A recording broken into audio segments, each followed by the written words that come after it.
예, 찬빛 찬양 감사합니다. 안녕하십니까? 오늘도 함께 해주신 모든 분들 감사드립니다.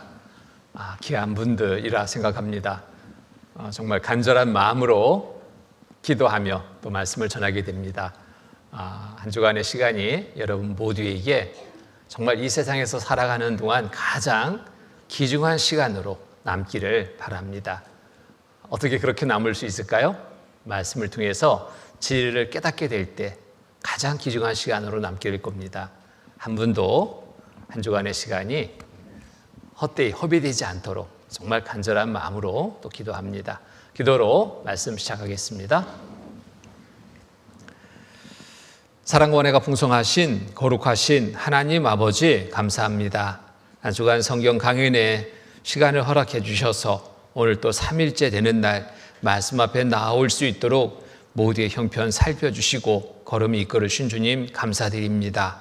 말씀을 통해서 하나님을 온전히 알고 믿는 믿음 갖게 하시고 그 믿음에 또 하나님이 주시는 은혜를 받아들일 수 있도록 도와주시옵소서.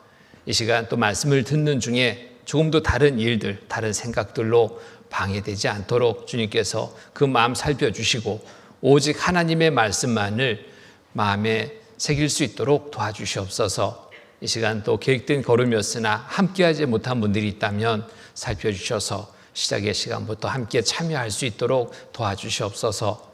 부족한 입술 또한 함께 해주셔서 하나님의 말씀만을 올바로 전할 수 있도록 도와주시옵소서. 항상 우리를 사랑하시는 거룩하신 주 예수 그리스도의 이름 받들어 감사하며 간절히 기도드립니다. 아멘. 성경 같이 찾겠습니다. 누가복음 8장 말씀입니다. 누가복음 8장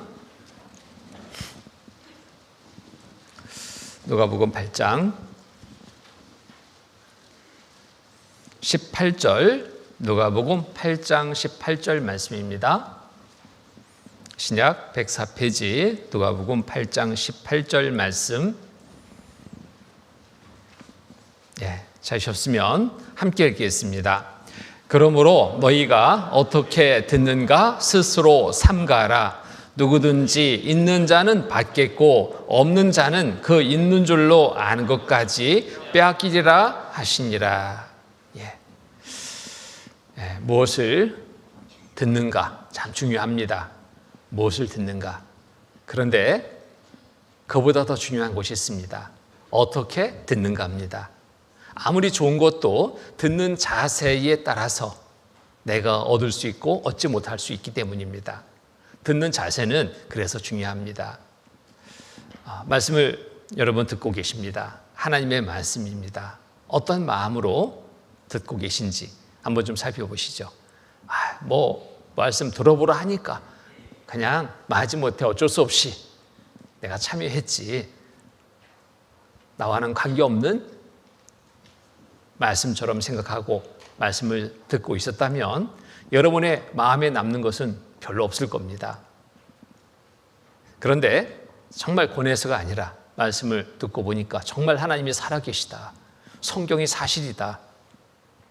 또 이 성경을 통해서 내 영혼의 문제를 해결할 수 있다. 이것을 알게 된 후 말씀을 듣는 자세가 바뀌었습니다. 간절한 마음으로 말씀을 듣게 됩니다. 말씀이 더 귀에 잘 들려옵니다. 집중하게 됩니다. 한 주간 말씀을 다 듣고 성경 강의를 갖는 목적을 이루는 귀한 시간이 됩니다. 오늘 이렇게 식사하는 자리에서 지난 시간들을 잠깐 이렇게 돌아보는 그러한 시간을 가졌는데요. 집회, 정말 가장 기억된 집회, 나는 이런 집회가, 이때 집회가 정말 기억됩니다라고 얘기했습니다. 어떤 집회가 기억이 그렇게 남냐면 오전에 집회를 하는데 그때에 참여한 분들이 정말 특별했습니다. 어떤 분들이 참여했냐면 이 바로 앞에 강대상 앞에는 환자 한 분이 누워 계십니다. 침상채 들려서 오신 거예요. 파킨스 병으로 이제 곧 세상을 떠날 수밖에 없는, 아무것도 이제 할 수 없는 온몸이 다 마비됐습니다. 다 굳어갔습니다. 그런데 정신은 온전한 거예요. 심상치 강대상 앞에 누워 계십니다. 저쪽 뒤에를 보니까 뒤에는 중풍 걸려서 꼼짝 못하는 할아버지가 한 분 또 누워 계셔요. 또 그 외에 많은 분들이 참여했습니다. 어찌 보면 마지막 말씀을 들을 수 있는 기회다라고 생각이 됐습니다. 정말 마지막입니다. 또 어떤 분은 암 환자인데 이 암으로 이제 언제 죽어도 잘못되지 않을 정도로 그렇게 굉장히 아주 중한 병을 앓고 계셨습니다. 그분들이 참여한 그 집회, 저는 정말 기도가 됐습니다. 어느 집회보다 더 많은 간절한 기도가 됐습니다. 하나님, 여기에 참여한 이분들 살려주십시오. 무엇을? 육신을 살려주십시오가 아니라 영혼을 살려주십시오. 이제 죽어도 지옥이 아닌 천국 가게 좀 해주십시오. 간절한 마음으로 기도하고 말씀을 전하게 됐습니다. 말씀 하루 한 분도 빠지지 않고 그 자리에 계속 그대로 참여하십니다. 마지막 날 복음이 전해집니다. 앞에 이렇게 보니까요, 복음이 전해지는 그 순간에 그 표정이 읽혀집니다. 굉장히 힘들고 아주 힘겹게 누워있는 그 표정이 서서히 펴집니다. 쫙 펴져요. 정신이 온전하잖아요. 말씀을 듣고 진리를 깨달으신 거예요. 다 말씀을 듣고 진리를 깨닫고 나중에 눈의 눈물을 주르르 흘리십니다. 그게 마지막의 집회였습니다. 뒤에 중풍병 앓고 계신 할아버지도 나도 구원받았소. 큰 소리로 외칩니다. 소리를 지르며 손을 번쩍 듭니다. 그때 마지막 참여한 암 걸린 환자분, 그렇게 말씀 들을 수 있는 기회가 많았는데 거부했습니다. 계속 거부했어요. 그런데 어찌된 일인지 그때는 또 참여하신 거예요. 스스로 참여하셨습니다. 참여해서 이분도 구원받았습니다. 그날 밤에 소식을 듣습니다. 밤에 돌아가셨다고. 마지막의 기회였습니다. 마지막의 기회. 자, 우리의 삶을 우리가 계획하지만 어찌 될지 모릅니다. 그렇지 않습니까? 너는 내일을 알지 못하는도다. 너희 생명은 무엇이뇨? 너희는 잠깐 보이다가 없어지는 안개니라. 그게 누구에게 적용될 말씀일까요? 우리 모두에게입니다. 나는 아니다. 죽지 않을 사람은 없습니다. 한 번 죽는 것은 사람에게 정하신 것이요, 그 후에는 심판이 있으리니. 한 번 죽는 것 진리 아닙니까? 한 번 태어나서 한 번 죽습니다. 자, 어제 시작의 말씀 드렸습니다. 여러분 자신을 찾으시라고, 여러분 자신을 준비하라고. 여러분 자신 되는 게 뭐라고요? 몸이라고? 그간에 이 몸이 여러분의 전부인 것으로 생각하고 살고 있었다면 이제 바꿔야 됩니다. 그것은 잠깐 내가 입고 있는 옷에 불과한 겁니다. 잠깐 내가 머물고 있는 그릇에 불과한 겁니다. 몸은 흙으로 돌아갑니다. 속의 영혼은 하나님께로 돌아갑니다. 그러기 전, 죽음을 맞기 전 우리는 준비해야 됩니다. 곧 여러분의 영혼을 살려야 됩니다. 어떻게 살릴 수 있을까요? 너희가 성경에서 영생을 오는 줄 생각하고 성경을 상고하거니와.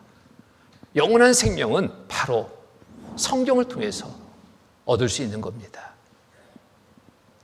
지금 이 시간은 그 누구를 위해서 말씀 듣는 자리가 아닙니다. 여러분 각자를 위해서 말씀 들어야 될 자리입니다. 그렇지 않습니까? 누구를 위해서 들어준다? 아닙니다. 여러분 자신을 위해서 들어야 됩니다. 세상 것으로는 참 욕심내잖아요. 내 것. 그 세상이 어떤 것보다도 중요한 시간입니다. 중요한 것을 얻고자 하는 시간입니다. 이 시간이 그 무엇으로도 여러분 뺏기지 않도록 잘 지키셔야 됩니다. 어떻게 지킬까요? 듣는 자세를 바르게 해야 됩니다. 그러므로 너희가 어떻게 듣는가 스스로 삼가라. 누구든지 있는 자는 받겠고, 있는 자, 무엇이 있는 자, 마음이 있는 자, 듣고자 하는 마음을 가진 자, 귀를 기울이겠죠? 관심 없는 자는 귀가 안 기울어질 겁니다. 똑같은 시간에 앉아 있어도 결과는 다르게 나타나요. 어떤 분은 정말 기쁨으로 감사합니다. 그 시간을 갖는가 하면 어떤 분은 별로 반응이 없어요. 뭔가 문제가 있습니다. 똑같은 말씀을 들었는데 똑같은 자리에서 똑같은 시간에 왜 그런 결과가 다르게 나타나느냐? 바로 여기 있습니다. 어떻게 듣는가? 스스로 삼가라. 있는 자는 받겠고 없는 자는 그 있는 줄로 안 것까지 빼앗기리라 하시니라.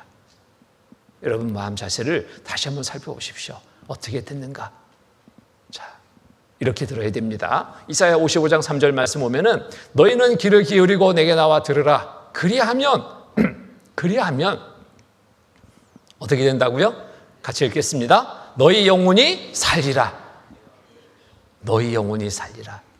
귀를 기울이고 내게 나와 들으라. 전해지는 말씀은 하나님이 여러분 각자에게 주시는 말씀입니다. 다른 사람 들으라고가 아니라 욕심을 내야 됩니다. 나를 들으라고. 하나님이 나에게 말씀해 주시는구나. 나를 들으라고. 내 이야기입니다. 나에 관한 이야기입니다. 귀를 기울여야 되겠습니다. 귀를 기울이고 내게 나와 들으라. 그리하면 너희 영혼이 살리라. 또 어떤 분은 말씀을 듣는데 나 다 알아 이런 분이 있어요. 다 알아. 내가 수없이 들었어. 내가 교회 다닌 지가 몇 년인데 나 그것도 모르겠어? 그런 마음을 갖는 순간에 말씀이 들릴까 안 들릴까요? 안 들립니다. 다 알아 하는 순간에 말씀은 안 들려요. 그 순간에 무엇이 내 마음을 잡게 되는지 아십니까? 다른 생각들이, 다른 일들이. 자리에 앉아서 온갖 다른 일들을 생각합니다. 일을 하고 있어요. 마음에서 다른 일을. 말씀이 들어갈 틈이 없습니다. 안 들어갑니다. 하나님 말씀 앞에 우리는 항상 겸손한 자세를 가져야 됩니다. 다 안다라는 것만큼 하나님 앞에 교만한 것이 없어요. 저도 성경 다 모릅니다. 근데 다 안돼요. 내가 성경을 몇 번 읽어봤는데 모르겠냐고. 내가 10년 다니고 20년 다니는데 모르겠냐고. 내 직분이 뭔데 그것도 모르겠냐고. 다 알까요? 아닙니다. 하나님 앞에 정말 교만입니다. 교만. 하나님은 교만한 자 멀리 하십니다. 교만한 자에게는 은혜 안 주셔요. 겸손한 자에게 주십니다.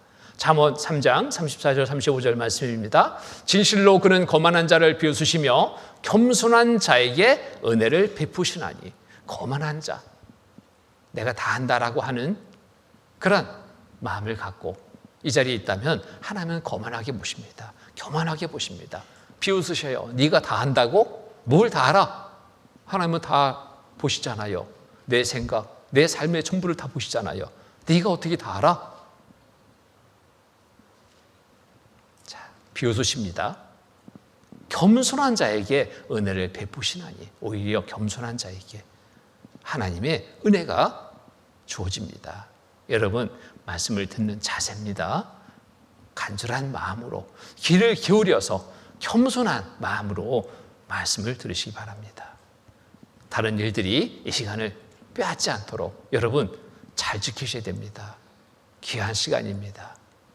정말 말씀을 들으면서 간절히 깨닫기를 바라는 마음으로 기도하는 가운데 말씀을 들으시기 바랍니다.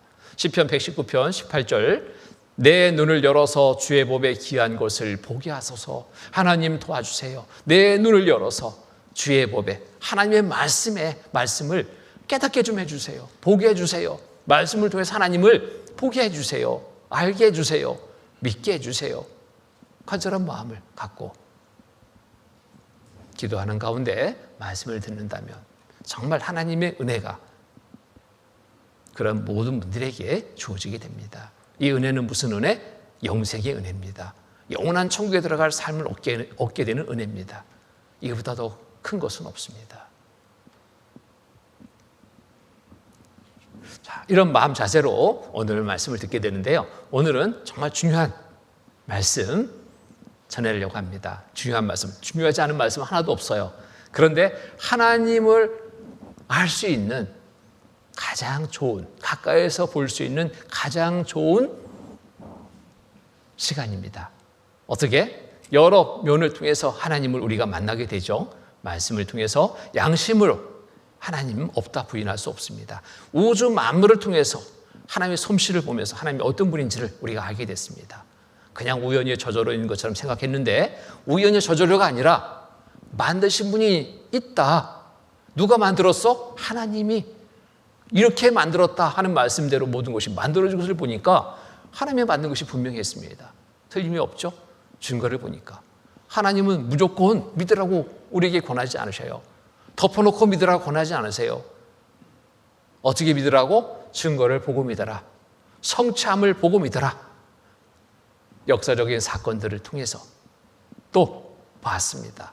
말씀대로 과거의 역사, 기록된 대로 이루어진 역사라는 것을 많은 증거를 통해서 우리가 확인할 수 있었습니다. 오늘은 한 민족의 역사를 공부하게 됩니다. 뭔 역사? 우리나라 역사도 내가 다 모르는데 뭔 다른 나라 역사를? 또 이스라엘 민족의 역사입니다. 이 민족의 역사를 통해서 하나님을 좀 더 가까이에서 알게 되는 그런 시간이 됩니다. 자, 준비된 마음으로 이스라엘 민족의 역사 한번 공부해 보시죠. 역사하면은 모두가 다 정말 지루한 시간으로 생각합니다. 암기 과목이니까 별로 흥미 없이 역사 시간은 흥미 없이 보냈던 기억들이 있을 겁니다. 뭐 저도 역시 그랬습니다. 그런데 이스라엘 민족의 역사는 흥미가 있든 없든 우리가 꼭 배워봐야 될 역사입니다. 왜냐하면 하나님을 이 민족을 통해서 알 수 있기 때문에 그런 목적으로 하나님은 이스라엘 민족의 역사를 배울 것을 우리에게 권하시는 겁니다. 자, 이스라엘 민족을 통해서 이스라엘 민족, 이 민족의 역사를 통해서 성경이 사실이구나. 하나님 살아계신 분이구나. 라는 것을 확실히 알 수 있는데 이스라엘 민족의 역사 속에서 하나님은 두 가지의 큰 약속을 하셔요. 순종에 복을 줄 것이다. 불순종에 저주가 있게 할 것이다. 라는 약속의 말씀을 하시는데 우리는 이스라엘 민족의 역사를 공부하면서 이 두 가지 측면으로 살펴보면은 말씀대로구나. 성경은 사실이구나. 하나님은 살아계시구나라는 것을 분명히 알 수 있게 됩니다. 자, 이스라엘 민족의 역사의 시작은 이렇게 됩니다.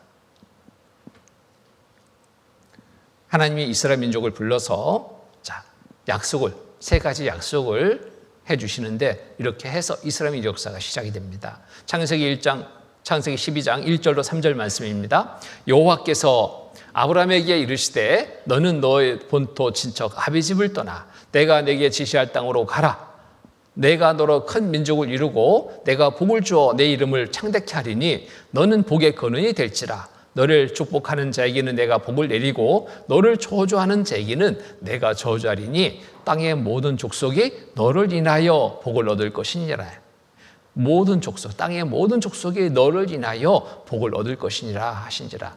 이렇게 세 가지의 약속으로 이스라엘 민족 역사가 시작이 됩니다. 아브라함 불러서 세 가지 약속합니다. 땅을 주겠다. 큰 민족을 이루게 하겠다. 복의 근원 되게 하겠다. 이 땅은 바로 가나안 땅을 가리킵니다. 큰 민족, 이를 이 민족은 곧 이스라엘 민족, 히브리인 유대인이라고도 합니다. 같은 민족, 같은 나라를 칭하는 겁니다. 복의 근원 되게 하겠다. 복하면 우리 생각하는 것은 육신적으로 잘 먹고 잘 사는 것, 이게 복이라고 생각하죠. 그런데 그보다 더 큰 복, 뭘까요? 영혼 구원의 복입니다. 영생의 축복을 말하는데 이것이 이스라엘 민족을 통해서 있게 된다라는 것입니다. 자, 이스라엘 민족의 역사, 이제 여기에서 이스라엘 민족의 역사가 왜 필요한가? 이것에 대해서 저는 궁금합니다. 왜 이스라엘 민족의 역사가 필요한지는 아브라함을 부를 때의 그때 당시에 그 사항을 우리가 볼 때 이래서 하나님은 이스라엘 민족의 역사, 통해서 하나님의 살아계심을 나타내 보이려 하셨구나 하는 것을 알게 됩니다. 아브라함을 부를 때 당시에 이때 이렇게 이때는 언제냐면 노아홍수 이후입니다. 노아홍수 이후 노아홍수가 왜 있었어요? 심판이 왜 있었어요? 하나님을 떠난 삶을 살고 있을 때 하나님이 인간 지심을 한탄해서 물로 심판해서 다 쓸어버리기로 작정하셨고 썰어버릴 때 노아 완전한 자, 하나님과 동행하는 자, 의로운 자 함께 심판할 수 없었기에 하나님은 뭘 심판에 대비해서 방주를 만들게 했습니다. 그리고 그의 가족들을 방주 안에 들어가게 하고 코로 기식한 암소 한 손씩 들어가게 해서 방주 안에 있는 것 외에는 다 쓸어버리는 죽임을 당하는 그런 심판이 있었습니다. 이것도 역사적으로 사실이라는 많은 증거가 있죠. 어제 살펴봤습니다. 그 이후에 이제 여기에 심판에서 살아남은 노아의 가족들로 인해서 인류가 번성하기 시작합니다. 노아와 그의 아들 셈, 함, 야벳. 자, 이 이후에 이제 인구가 점점점 늘어나죠. 낳고 많은 수가 되면서 이들은 살기 좋은 곳을 쫓아서 계속 이동하며 살게 됩니다. 그리고 또 하나님은 한 곳에 그냥 모여서 그냥 뿌리 박고 살아라 이게 아니라 온 땅에 충만하라 말씀하셔요. 명령입니다. 흩어져 살 것을 명하셨어요. 그런데 이들이 이동하며 살다가 가장 좋은 곳을 만나게 됩니다. 그곳이 어디냐면 시날 지역이라는 곳입니다. 시날 지역. 이곳에는 기온이 너무너무 좋아요.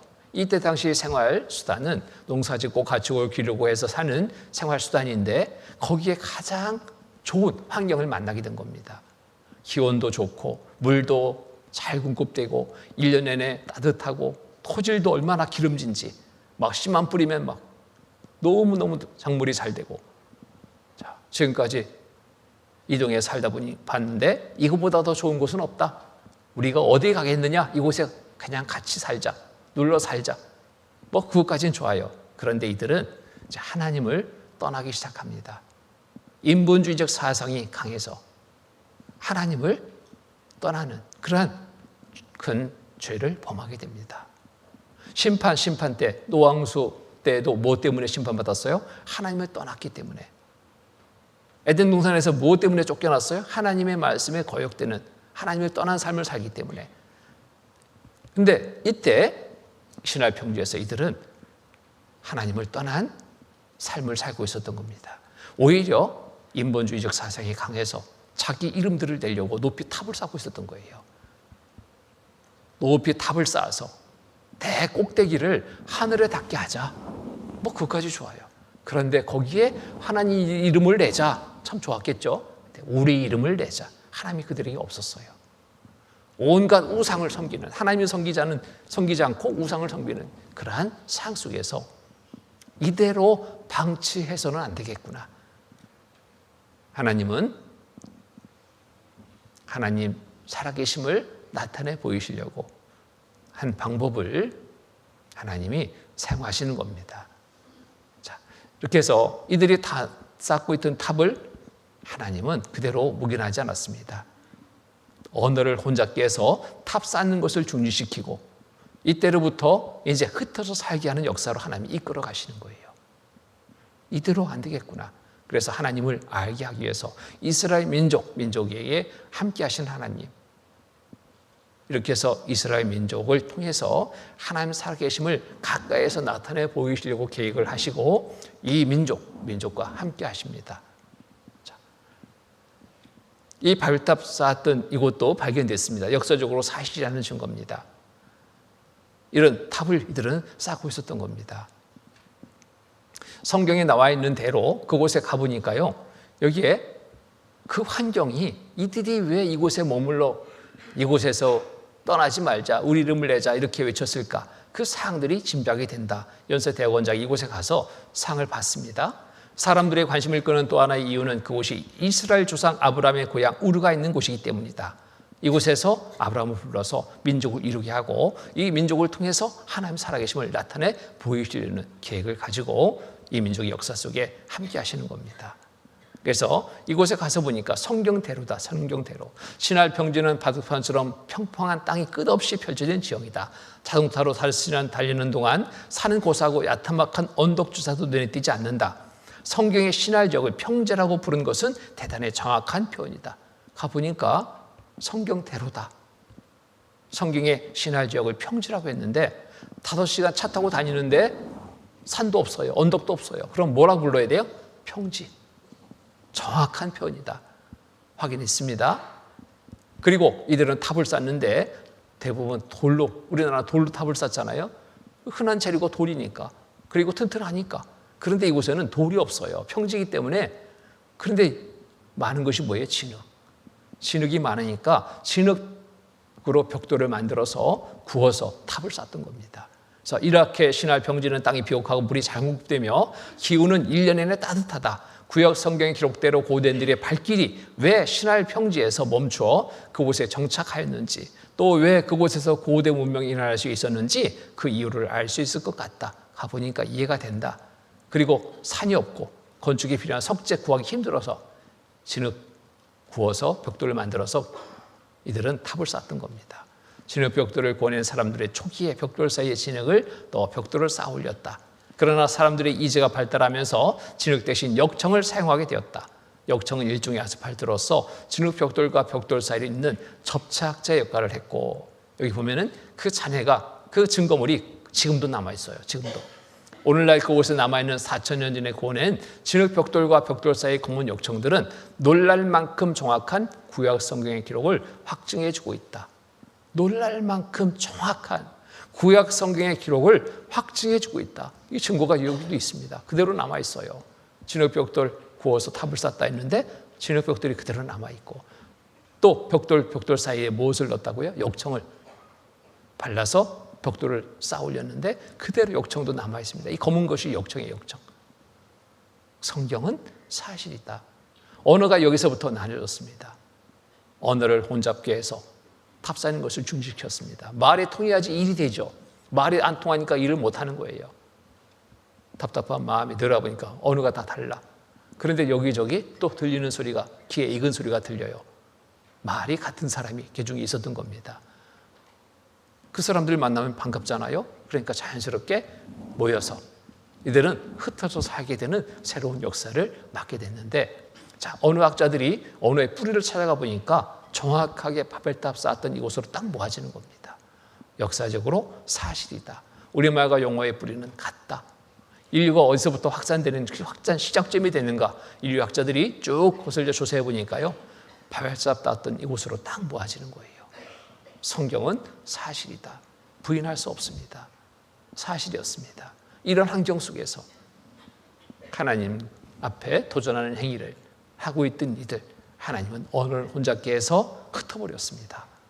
온 땅의 구음이 하나이요 언어가 하나이었더라. 이에 그들이 동방으로 옮기다가 신할 평지를 만나 거기 거하고 서로 말하되, 자, 벽돌을 만들어 견고히 굽자하고 이에 벽돌로 돌을 대신하며 역청으로 진흙을 대신하고 또 말하되, 자, 성과 대를 쌓아 대 꼭대기를 하늘에 닿게 하여 우리 이름을 내고 온 지면에 흩어짐을 면하자 하였더니, 하나님을 막 대적하고 도전하는 행위를 하고 있잖아요. 자, 우리가 내려가서 거기서 그들의 언어를 혼잡게, 말이 잘 통하니까 이들이 지금 탑을 막 쌓아 올리고 있잖아요. 언어를 혼잡게 하여 그들로 서로 알아듣지 못하게 하자 하시고, 여호와께서 거기서 그들을 온 지면에 흩으신 고로 그들이 성쌓기를 그쳤더라. 말이 통하지 않으니까 이름 못하는 겁니다. 그러므로 그 이름을 바벨이라 하니, 이 바벨탑 사건도 역사적으로 사실이다라는 많은 증거가 발견된 겁니다. 성경은 사실이다. 바벨이라 하니 이는 여호와께서 거기서 온 땅에 언어를 혼잡게 하셨습니다. 여호와께서 거기서 그들을 온 지면에 흩으셨더라. 하나님의 계획대로 온 땅에 흩어져 살게 하는 역사의 시작점이 됐습니다. 성경대로 역사는 이루어졌습니다. 자, 이래서 이런 상황 속에서 이대로 이제 방치해서는 안 되겠구나. 그래서 하나님이 직접 개입하십니다. 어떻게 개입하시냐면, 좀 더 가까이에서 내가 살아있음을 알게 해야 되겠다. 하나님의 살아계심을 알게 해야 되겠다 해서 이 민족을 택하고 이 민족의 역사 말씀대로 이루십니다. 하나님의 말씀하신 대로 역사가 이루어집니다. 그것을 통해서 온 세상에 살고 있는 모든 사람들이 하나님이 살아계시구나, 성경이 사실이구나 하는 것을 알게 하기 위해서 이 민족을 택한 겁니다. 여기 보면은 이사야 43장 1절에 보면은 야곱아 너를 창조하신 여호와께서 이제 말씀하시느니라. 이스라엘아 너를 조성하신 자가 이제 말씀하시느니라. 너는 두려워 말라. 내가 너를 구속하였고 내가 너를 지명하여 불렀나니 너는 내 것이라. 너는 내 것이라. 누가 하나님의 것이라고요? 이스라엘.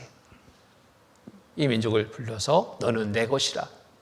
하나님의 것으로 삼아서 하나님 뜻대로 사용하시는 거예요. 어떻게 이 민족을 사용하시냐 보세요. 이사야 43장 10절 말씀입니다. 같이 읽겠습니다. 나 여호와가 말하노라. 너희는 나의 증인 나의 종으로 택함을 입었나니 이는 너희로 나를 알고 믿으며 내가 그인 줄 깨닫게 하려 함이라. 나의 전에 지음을 받은 신이 없었느니라. 나의 후에도 없으리라. 너희는 나의 증인 나의 종으로 택함을 입었나니. 나의 증인 하나님을 증거할 사람, 나의 종 하나님의 일을 해야 될 사람들, 그죠? 자, 이렇게 하나님 살아계심을 나타내 보이시려고 이 민족을 택하신 겁니다.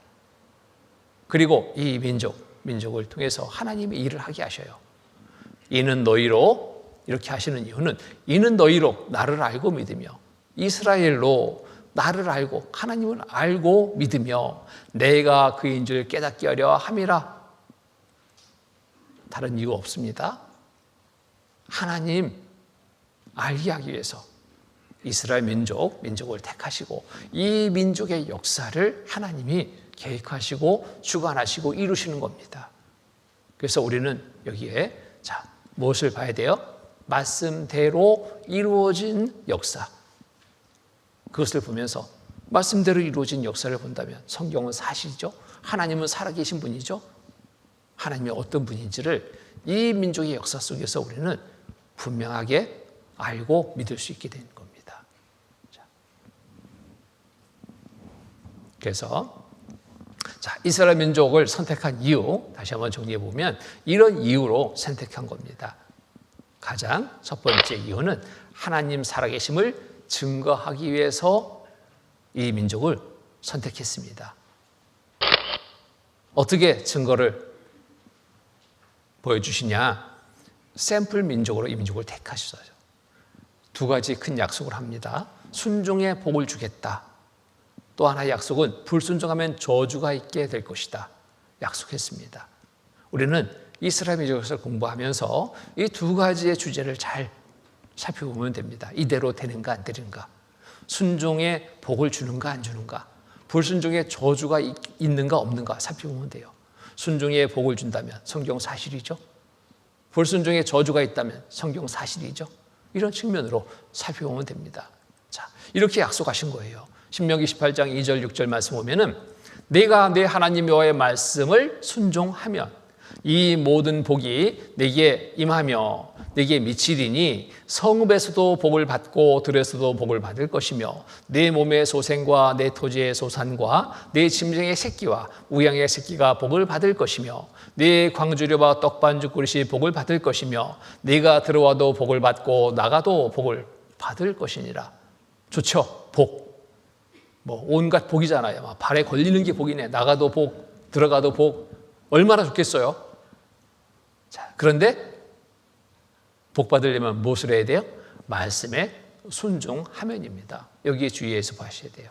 이스라엘 민족, 하나님의 말씀대로 순종했을 때 온갖 복이 주어지는가 안 주어지는가 이거 보면 돼요. 주어진다면 성경 사실이다. 이렇게 믿을 수 있게 되죠.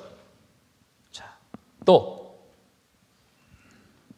저주가 있게 되는데 저주는 무엇 때문에 저주를 받게 될 것을 말씀하시냐면 신명기 18장 15절 19절의 말씀입니다.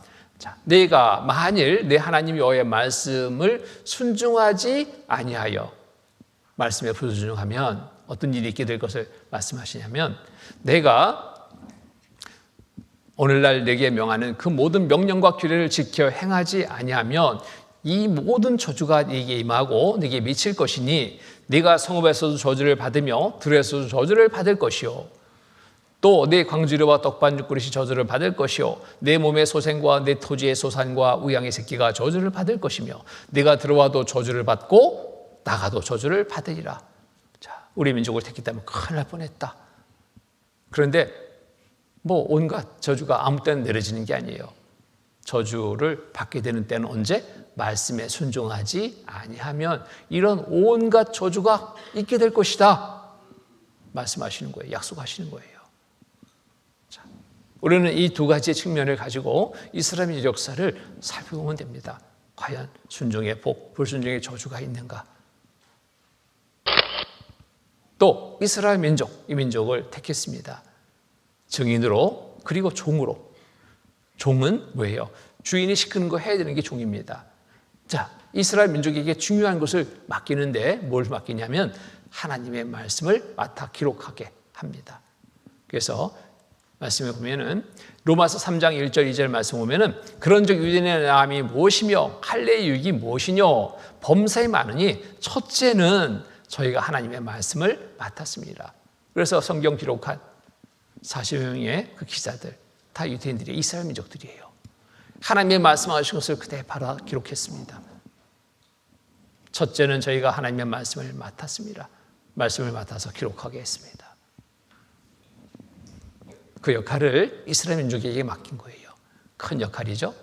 그리고 예수 그리스도의 모체를 준비하기 위해서 이 민족을 택했습니다. 복의 근원 되실 예수 그리스도가 이스라엘 민족 중에서 나시게 됩니다. 하나님의 계획하신 이 역사의 시계처럼 이스라엘 민족의 역사를 통해서 우리가 살고 있는 시대를 분별할 수 있습니다. 하나님의 계획하신 역사의 시점을 우리가 이스라엘 민족의 역사를 통해서 분별할 수 있습니다. 선택의 조건이 궁금하죠? 왜 많고 많은 나라 중에 하필 이스라엘을 택했을까? 참 궁금합니다. 그런데 선택의 조건을 보니까요, 참 특별해요. 가장 적은 민족이기 때문에 택했다라는 거예요. 가장 적은 민족이기 때문에. 참 이상하죠? 너는 여호와 네 하나님의 성민이라. 네 하나님 여호와께서 지상 만민 중에서 너를 자기 기업의 백성으로 택하셨나니 여호와께서 너를 기뻐하시고 너희를 택하심은 너희가 같이 읽겠습니다. 다른 민족보다 수요가 많은 연고가 아니라 너희는 모든 민족 중에 가장 적으니라. 어떻게 생각해 보면 참 이해가 안 돼요. 하나님을 나타내려면 강대한 나라를 택해서 내가 하나님이다 하면 모두가 막 벌벌 떨면서 야, 하나님이 대단하신 분이구나 이렇게 알 수 있을 것 같은데 왜 이렇게 가장 적은 민족을 택했을까? 이해가 안 되죠? 근데 이 그림 하나 보면 이해가 될 수 있습니다. 보세요.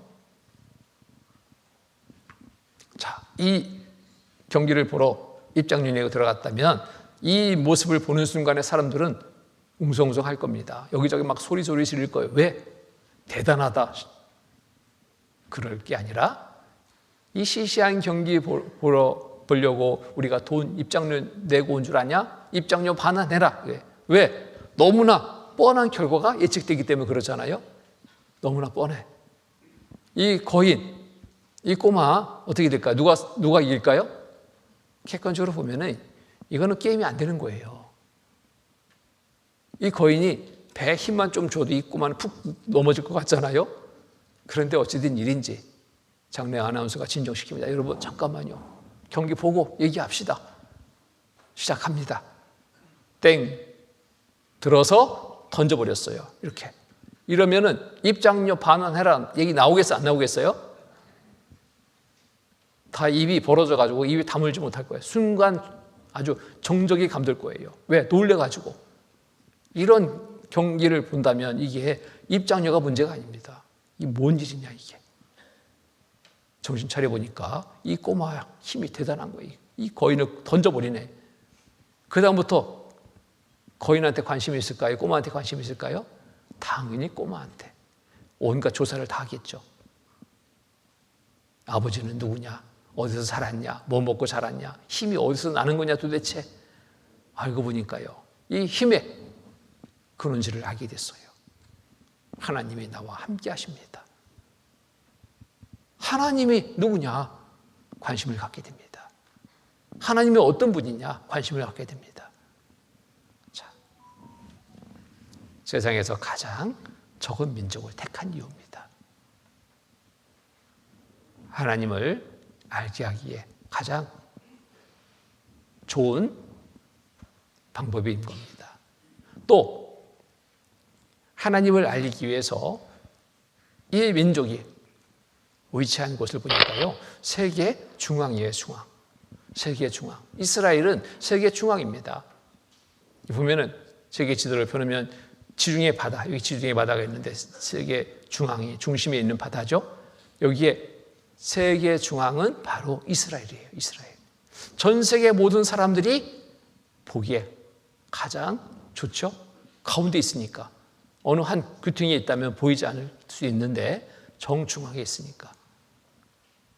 그래서 이런 이유로 이스라엘 민족을 선택한 겁니다. 하나님을 증거하기 위해서, 나타내 보이기 위해서.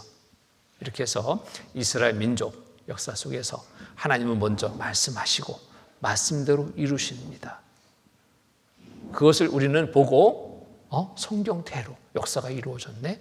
성경대로 역사가 이루어지네. 성경대로 역사가 이루어질 것에 또 모든 준비된 상황을 보면서 성경은 사실이구나. 하나님은 살아계신 분이구나. 분명히 알고 믿을 수 있게 되는 겁니다. 이런 이유로 이스라엘 민족을 선택한 겁니다. 자, 이스라엘 민족의 역사가 이제 이렇게 해서 시작이 됐죠. 이스라엘 민족의 역사 초기 기별을 보면, 자, 아브라함부터 이스라엘 민족의 역사가 시작이 됩니다. 아브라함 선택했는데 창세기 12장 1절, 3절 보면은 세 가지 약속을 통해서 이 민족의 역사가 시작이 됩니다. 그런데 창세기 17장 5절을 보면은 이 아브라함이라는 이름이 아브라함이라고 바뀌어져요. 이 이름의 뜻을 보니까 뭔가 의미가 여기에 담겨 있습니다. 열국의 아비다라는 뜻입니다. 한 이스라엘 민족의 조상만이 아니라 전 세계 모든 사람들에게 관계가 있다라는 거예요. 여기에 아브라함의 아내 사라입니다. 본래는 사레였는데 이 또 이름 바꿔주는데, 사라라고 바꿔주는데 이름의 뜻도 열국의 어미다라는 뜻입니다. 그래서 이스라엘 민족의 이 역사는 단지 이스라엘 한 나라의 역사, 그것이 아니라 전 세계 모든 사람들에게 관계가 있는 역사다. 곧 하나님을 알고 믿을 수 있게 도구로서 사용되는 민족이기 때문에 그렇습니다. 이렇게 해서 아브라함은 사라를 통해서 이삭을 낳고, 이삭은 리브가를 통해서 야곱을 낳습니다. 야곱의 이름이 창세기 32장 18절에 보면 이스라엘로 바뀌어요. 그런데 이 이스라엘은 야곱의 이름이, 사람의 이름이 나라 이름이 됩니다. 지금도 이스라엘 그 나라 이름이죠. 어떻게 사람의 이름이 나라 이름이 될 수 있느냐? 그런데 야곱에게는 네 아내가 있습니다. 레아, 라헬, 빌하, 실바. 네 아내를 통해서 아들을 낳는데 12아들을 낳습니다. 꼭 한 따스를 낳아요. 네. 요즘은 한 따스 쓰지 않죠. 옛날에는 연필 한 따스 12개였습니다. 아실 거예요. 그런데 이 12아들이 이스라엘 이 나라의 12지파로서 중심적인 역할을 다 맡게 되는 겁니다. 그러니까 아버지의 이름이 나라 이름이 되는 게 결코 이상하지가 않은 거예요. 이렇게 해서 이스라엘 민족의 역사 초기 계보가 이렇게 형성되는데, 자, 여기 초기에 요셉, 야곱의 11번째 아들 요셉을 통해서 하나님이 어떠한 분인지를 알게 하는 역사가 있게 됩니다. 자, 요셉은 야곱이 다른 아내보다 이 라헬, 두 번째 아내인 라헬을 특별히 더 사랑했습니다. 그런데 좀처럼 아이가 생기잖아요. 근데 늦게 11번째로 아들이 태어납니다. 요셉입니다. 이 야곱은 얼마나 기뻤겠습니까? 또 얼마나 예쁘겠습니까? 요셉. 너무너무 다른 아들보다 특별히 더 사랑하고 편애합니다. 좋은 옷을 입히고 일도 안 시키고 먹을 것 좋은 것 주고, 그러니까 이 형들은 어때요? 시기 가득하죠. 그런데 이 요셉이 좀 눈치가 있다면 그러지 않을 텐데, 눈치가 없는지 있는지, 형들이 잘못한 거 있다면 아버지한테 가서 고해 바치는 겁니다. 그러니까 아버지는 또 형들을 야단쳐요. 형들은 이 요셉 미워할 수밖에 없어요. 가뜩이나 요셉만 더 사랑하는 거 정말 시기 질투하고 있는데 자기들 잘못된 것을 고해 바치니 얼마나 믿겠어요. 그런데 어느 날 꿈을 꾸는데 이 요셉이 꿈 얘기를 한대. 꿈 얘기. 뭔 꿈인데? 형들 모여봐. 내 꿈 얘기해 줄게. 형들이 어젯밤 꿈 꿨는데 형들이 다 나한테 절하대. 이거 완전히 속이 뒤집히는 겁니다. 가뜩이나 미워 죽겠는데 절한다라는 것은 섬긴다는 뜻이잖아요. 우리가 너를 섬긴다고? 미움이 막 극에 달합니다. 그런데 또 꿈 얘기를 또 한대요. 재미있으니까 또 모여봤습니다. 이번에는 형들뿐만 아니라 아버지도 어머니도 나한테 절하대. 이게 뭔 일인지. 근데 야곱은 그 꿈 이야기를 들으면서 야단은 쳤지만 에이 그런 얘기 하지 마라 하는데 뭔가 의미가 있겠구나 마음에 뒀습니다. 자, 형들의 미움을 잔뜩 사서 이 요셉 형들로 인해서 형들이 죽이려 하다가 팔아버리는 일을 맡게 됩니다. 애굽으로 가는 상인에게 요셉 팔아버립니다. 정말 눈에 가시처럼 보기 싫으니까 없애버리자 해서 은 20에 요셉을 팔아버리는데, 요셉은 하나님이 함께 주셨습니다. 온전한 믿음을 가진 자였습니다. 하나님이 요셉을 보호해 줍니다. 함께 줍니다. 애굽의 왕의 시대장 보디발의 집에 종으로 팔려갑니다. 근데 요셉과 함께 하신 하나님, 요셉이 들어가서 그 집이 잘 되게 하는 거예요.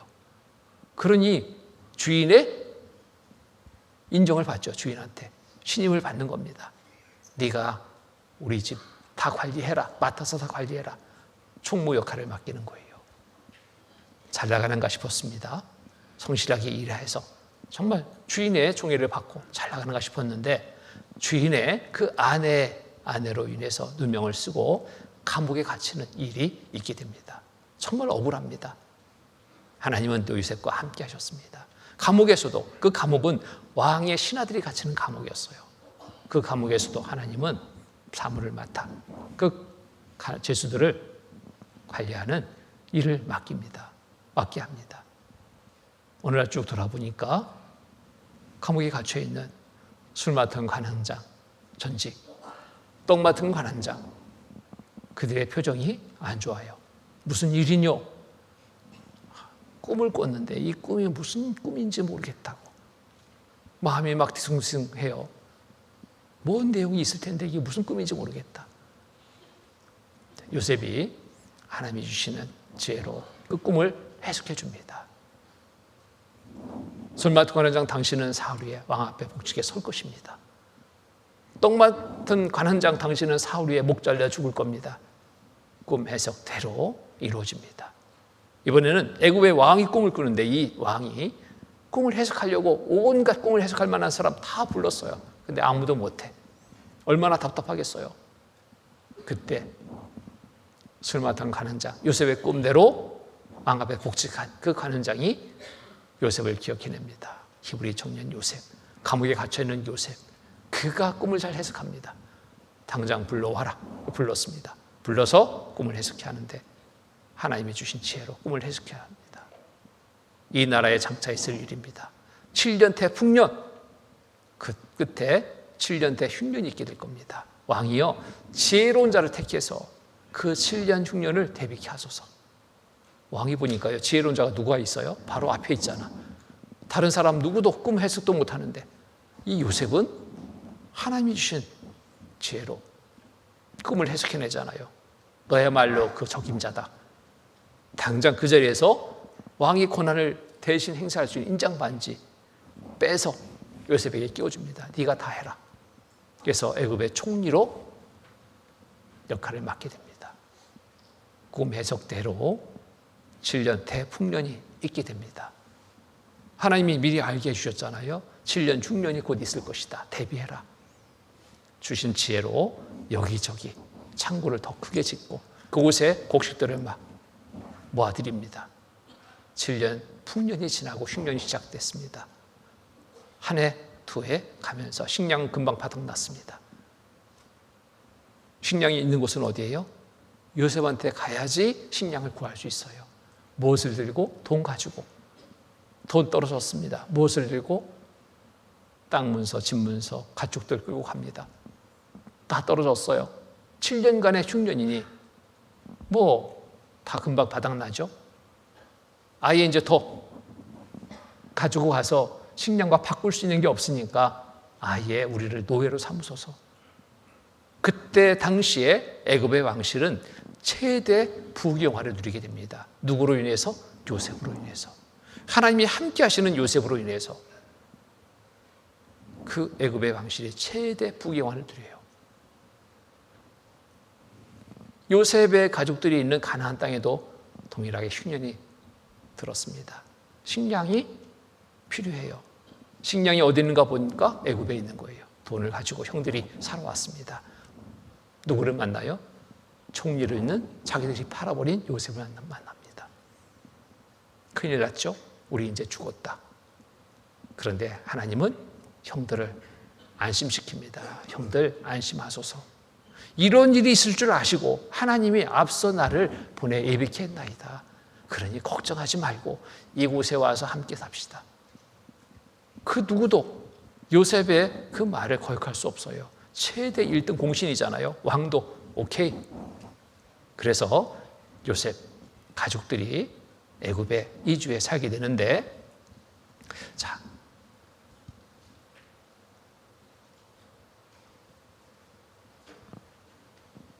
이렇게 보세요. 자, 70인이 이주해서 삶을 시작합니다. 출애굽기 1장 1절 5절 말씀 보면은 야곱이 함께 각기 권속을 데리고 애굽에 이른 이스라엘 아들들의 이름은 이러하니 루벤과 시므온과 레이와 유다와 이사갈과 스불론과 베냐민과 단과 납달리와 갓과 아세리요 이미 애굽에 있는 요셉까지 야곱의 혈속이 모두 70인이었더라. 70인이 가족이 애굽에 이주해 삶을 시작합니다. 처음에는 정말 환영받고 잘 살았어요. 최고의 대우를 받았습니다. 그런데 요셉이 죽습니다. 영원히 살 수 없잖아요. 삶의 기한을 다해서 죽어요. 그때 당시 왕도 죽어요. 새로운 왕이 딱 들어서 봤습니다.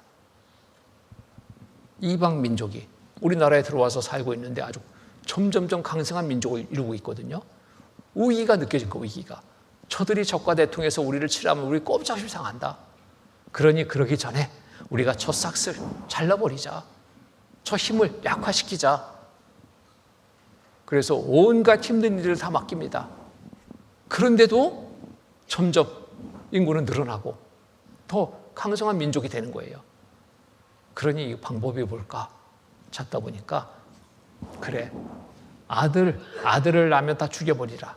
명을 내리게 됩니다. 더 증가되지 않도록. 그 고통은 이루 말할 수 없는 고통입니다. 그런데 이 고통 중에 비로소 이스라엘 백성들은 하나님 찾게 됩니다. 하나님, 우리 민족을 구원하소서. 너무 고통스럽습니다. 너무 힘듭니다. 우리 민족을 구원하소서. 하나님 이 소리를 들어주셨습니다. 외침을 들으셨습니다. 그 기도를 들어주셨습니다. 그래서 모세를 보내게 됩니다. 모세를 통해서 애굽에 종살이 하고 있던 이스라엘 민족들을 끌어내게 됩니다. 그곳에서 살고 있던 기간이 도합 430년입니다. 30년은 그래도 잘 살았어요. 400년간 종살이의 삶이었습니다. 고통이 이루 말할 수 없는 고통이죠. 그 외침을 듣고 하나님은 모세를 통해서 이스라엘 민족을 애굽의 종살이에서 이끌어내는데 순순히 되어주지 않습니다. 그래서 10가지의 재앙을 통해서 이스라엘 민족을 이끌어냅니다. 피재앙, 무슨 강의 물들이 다 피로 변합니다. 개구리 재앙, 개구리가 막 극실직실해요. 이재앙, 파리, 악질, 독종, 우박, 메뚜기, 흑암. 10번째 재앙, 장자 죽는 재앙 앞에 애굽의 왕은 항복합니다. 빨리 데리고 나가라. 이들 더 잡아줬다가는 장자만이 아니라 둘째도 죽고 셋째도 죽고 우리까지 다 죽겠다. 그러니까 막 급한 마음에 빨리 나가라, 빨리. 이렇게 되는 거예요. 자, 이렇게 해서 나오는데 그냥 나오지 않습니다. 많은 재물을 가지고 나올 것에 대해서 성경이 이미 예언되어 있는데 예언된 말씀 그대로 모든 것을 가지고 나와요. 성경대로 이루어집니다. 이 또한 창세기 15장 12절 14절 말씀 보면은 해질 때 아브라함이 깊이 잠든 중에 캄캄한 임함으로 심히 두려워하더니 여호와께서 아브라함에게 이르시되 너는 정령이 알라 내 자손이 이방에서 계기되어 그들을 섬기겠고 그들은 400년 동안 내 자손을 괴롭게 하리니. 이미 600년 전에 이와 같은 예언의 말씀이 있었어요. 400년 동안 종살할 것에 대한 예언의 말씀이 있었습니다. 말씀 그대로 역사가 이루어졌어요. 놀랍지 않습니까? 600년 전에 예언된 말씀이 600년 후에 그대로 딱 이루어져요. 여기에 400년 동안 내 자손을 괴롭게 하리니 그 섬기는 나라를 내가 징치할지며 후에 내 자손이 큰 재물을 이끌고 나오리라. 큰 재물을 이끌고 나올 것에 대해서 예언되어 있습니다. 그런데 이스라엘 백성들이 애굽에서 나올 때 이 말씀 그대로 재물을 이끌고 나와요. 재물을. 출애굽기 12장 35절 30절 보면은 이스라엘 자손이 모세의 말대로 하여 애굽 사람들에게 은금 패물과 의복을 구하며 여호와께서 애굽 사람으로 백성에게 은혜를 입히게 하사 그들의 구하는 대로 주게 하심으로 그들이 애굽 사람의 물품을 취하였더라. 가지고 나온다 했는데 정말 달라는 대로 다 주는 거예요. 빨리 나가라. 그러니까 제발 좀 나가라. 안 줄 수가 없죠. 이스라엘 자손이 람셋에서 발행하여 숫곳에 이르니 유아요에 보양하는 장정이 60만 가량이요. 70인이 들어갔는데 430년간 그곳에 살면서 어떻게 들었어요? 장정만 60만. 어린이들 빠졌어요. 부녀자들 빠졌어요. 노인들 여기서 수로 계수하지 않았어요. 다 도합한다면 200에서 250만 명 정도 되는 많은 인구로 증가된 상태입니다. 말씀대로 이루어집니다. 말씀대로. 이렇게 해서 이스라엘 백성들이 애굽에서 나오게 됩니다. 빨리 나가라. 그런데 사흘쯤 오는데 다 모든 것을 가지고 나오는데 이 애굽의 왕이 이거 큰일 났어요. 당장 일할 사람도 없어. 그간에 400년간 종수처럼 부리던 사람들이 다 없어졌으니 누가 일해? 또 아들들이 다 죽었죠. 장자가 다 죽었잖아요. 막 분한 마음, 또 걱정되는 마음. 안 되겠다. 가서 잡아오든지 죽이든지 쫓아오는 겁니다. 왕이 앞장서서 군대를 이끌고 나오는데 이스라엘 백성들은 사흘쯤 가는데 앞에는 딱 홍해가 딱 막고 있는 거예요. 뒤에 딱 돌아보니까 애굽 군대가 막 쫓아오잖아요. 죽이려고. 큰일 났다. 그 상황 속에서 이스라엘 백성들 이끌고 나온 모세를 막 원망합니다. 그리고 하나님을 막 원망합니다. 애굽에 매장지가 없더냐? 우리를 이곳에 끌고 와서 이곳에 왜 죽게 하느냐? 불평과 원망이 막 가득합니다. 그때 하나님은 모세를 통해서 놀라운 기적을 나타내 보여주십니다. 무슨 기적이냐면 뒤에 쫓아오던 바로의 군대를 불그룹 기둥으로 딱 막아서 더 이상 접근하지 못하도록 막아버려요. 올 수가 없어요. 그리고 앞에 홍해바다 막고 있던 홍해바다를 쫙 갈라서 이스라엘 백성들이 그 홍해바다를 통과케 합니다. 놀라운 기적을 이스라엘 백성들은 경험하게 되는 겁니다. 자, 보면은 이렇게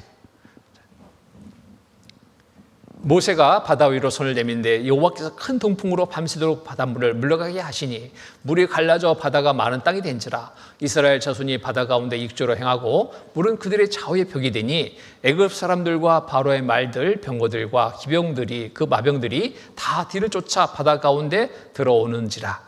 새벽에 여호와께서 불, 구름, 기둥 가운데서 애국 군대를 보시고 그 군대를 어지럽게 하시며 그 병거 바퀴를 벗겨서 달리게 극난하게 하시니 애굽 사람들이 가로되 이스라엘 앞에서 우리가 도망하자. 여호와가 그들을 위하여 싸워 애굽 사람들을 치는도다. 자, 애굽의 군대들 쫓아와서 통과하려고 하는데, 바다를 통과하려고 하는데 갑자기 바닷물이 다 합쳐지는 거예요. 그렇게 되는 겁니다. 병거 바퀴를 벗겨가지고 더 달아날 수도 없어요. 꼼짝없이 그 바닷물에 그냥 수장돼 버립니다. 여기에 그 병거 바퀴를 벗겨서 달리게 극난하게 하시니 애굽 사람들이 가로되 이스라엘 앞에서 우리가 도망하자. 여호와가 그들을 위하여 싸워 애굽 사람들을 치는도다. 근데 도망갈 수가 없어요. 나갈 수도 없어요. 꼼짝없이 다 죽임을 당하게 됩니다.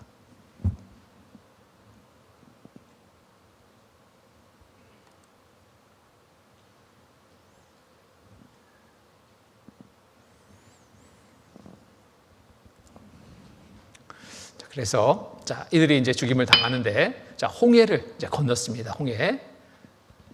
홍해를 건너서 홍해 바로의 군대들이 다 죽었다고 그랬죠. 우리가 이 사건에 대해서 믿을 수 있는 것은 증거를 통해서 믿을 수 있습니다. 정말 이런 일이 이게 있을 수 있는 일이냐? 어떻게 바닷물이 쫙 갈라져? 믿지 못하죠. 근데 증거를 본다면 믿을 수 있는 겁니다. 증거 있어? 이거 찾아봐야 돼. 증거 있어? 자, 많은 증거들이 있습니다. 과학자들, 고고학자들 연구를 했습니다. 조사를 했습니다. 이집트에서 요셉의 곡창 발굴, 고고학자들 틀림없다 확인, 집토 파동 중 지붕 기둥 드러났다. 요셉도 실존 인물이라는 사실을, 이런 여러 가지 증거를 통해서 확인하게 됩니다. 이집트 카이로 박물관에 가니까요, 이런 벽화들이 박물관에 많이 전시되어 있어요. 이런 벽화들이. 그러니까 옷을 입고 뭔가 감독하고 있는 모습, 옷을 벗고 있는 종처럼 노예처럼 부림받는 이 사람들. 근데 이집트 역사 속에서, 옛날 애굽의 역사 속에서 노예를 사온 일은 없어요. 역사 속에 기록이 없습니다. 그런데 노예처럼 부림받고 있는 이 사람들은 누구냐 도대체? 400년간 종살이하던 이스라엘 민족들로 밝혀집니다. 이렇게 온갖 힘든 일들은 다 맡아서 감독들을 그들을 위해 세우고 그들에게 무거운 짐을 주어 기록케 하여 그들로 바로를 위하여 국고성 비동과 람셋을 건축하게 아니라 온갖 힘든 일들은 400년 동안 종살이며 다 한 거예요. 맡아서. 얼마나 힘들었겠어요. 10가지의 재앙을 통해서 애굽에서 종살이에서 해방됩니다. 그냥 놔주지 않으니까 하나님이 10가지 재앙을 나타내 보인 거예요. 장자 죽는 재앙 앞에 항복 나가게 했던 겁니다. 모세를 키운 성경 속의 인물 탈공주도 발견됐다. 모세도 실존 인물이다. 이스라엘 백성들을 애굽의 종살이에서 이끌고 나온 인물 모세 실존 인물이 확인됐습니다. 출애굽 100년 눈앞에 보이는 듯하다. 히브리 노예들 동원 흙벽돌로 건설한 성, 영국 탐사재단 출애굽 현장 흔적 찾아내. 이집트 문명 속에서 성서 직접 조명객이 마련했다. 연구하면 연구할수록 모든 것이 더 아주 뚜렷하게 밝혀집니다. 모세를 추적하다 왕은 누군가? 여기 보니까 모세를 추적하다 홍해의 파도에 휩쓸려 죽은 이집트 왕은 과연 누구일까? 구약 성서와 고란에 적혀있는 3천 수백 년 전의 출애굽기 내용은 어디까지 진실이며 어디까지 허구일까? 최근 카이로에서 수천 년 동안 신비 속에 쌓여온 출애굽기의 진실성 여부를 파헤치기 위한 과학적 조사가 세계 석학들에 의해 처음으로 실시, 고고학계에 큰 관심을 끌고 있다. 세계 석학들 10명의 국제적 역사학, 고고학, 방사선학, 해부학의 전문가들은 합동조사단을 구성해서 카이로 박물관에 안치되어 있는 25고 이집트 왕의 미라를 신중히 조사했습니다. 결론 내는 것은 19왕조 메르nep타가 익사로 추정됩니다. 저도 카이로 박물관에 갔거든요. 가보니까 그냥 한눈에 보여요. 한눈에. 다른 미라와 이 19왕조 메르nep타의 미라는 완전 다릅니다. 색깔이 완전 달라요. 여기 보면은 보통 이집트 미라는 모두 젓갈색을 띠고 있는데 이 미라는 흰색을 띠고 있고 얼굴 모양이 많이 그려져 있으며 눈썹을 물거머리로 그린 적이 있고 귀가 무엇인데 물고기인가 뜯어먹기도 없는 데다가 몸에 손기로 덮여있는 부분이 있다는 것이다. 완전 다릅니다. 그리고 자, 연대와 이 적혀 있는 연대와 비슷할 때 이집트를 다스렸고 이 왕의 비문에 뭐라고 써 있냐면 이스라엘은 괴멸되어 이미 그 자손은 없다. 없죠. 애굽에서 다 탈출했는데 없어요. 역사적으로 사실이다. 다른 미라들은 이런 젓갈색이에요. 젓갈색. 누가 졸고 있나 보는 것처럼 눈을 허릅 뜨고 있잖아요. 네. 젓갈색이에요. 이렇게. 그런데 19왕조 메레프타만은 다릅니다. 몸에 손기로 덮여 있어요. 물에 빠진 왕의 시체를 꺼내가지고 급히 미라를 만들다 보니까 완전히 손기를 다 제거할 수 있는 시간 여유가 없어요. 다 부패해가고 있는데 여기 왕의 기를 누가 뜯어 먹었는지 없어요. 뭐가 뜯었겠어요? 물고기가. 왕인지 노예인지 종인지 어떻게 알겠어요? 물고기는.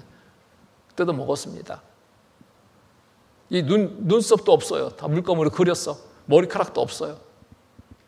자, 이런 여러 가지 증거들로 인해서 성경은 사실이다 밝혀지는 겁니다. 모세 기적 바람의 힘이었다. 모세 기적 바람이 만들었다. 미 기상학적 홍해 갈라진 성경 기록 과학적 입증했다. 여러 가지 부분에서 또 이스라엘 백성들이 홍해를 통과한 그 시점으로 여겨지는 곳에 바닷속을 최근 잠수정이 조사를 했습니다. 그런데 놀라운 증거물들을 발견하게 돼요. 이 바닷속에서 병거 바퀴들이 산호초에 덮여서 그 형태를 그대로 유지하고 있는 겁니다. 병거 바퀴를 벗겨서 달리기에 그늘하게 하신다. 성경 기록돼 있죠. 병거 바퀴는 바닷속에 있어야 되잖아요. 조사해 보니까 그대로 남아 있어요. 산호초에 덮여가지고 형태를 그대로 유지하고 있어요. 놀랍지 않습니까? 이렇게 성경은 사실이다. 이런 많은 증거를 통해서 믿지 않을 수가 없는 겁니다. 말씀하신 대로 이스라엘 민족의 역사는 말씀하신 대로 이루어진 역사입니다. 무엇을 위해서? 성경을 통해서 이스라엘 민족을 통해서 하나님을 알고 믿을 수 있게 하기 위해서 하나님이 주관하시는 역사다라는 거예요. 성경 찾겠습니다. 출애굽기 14장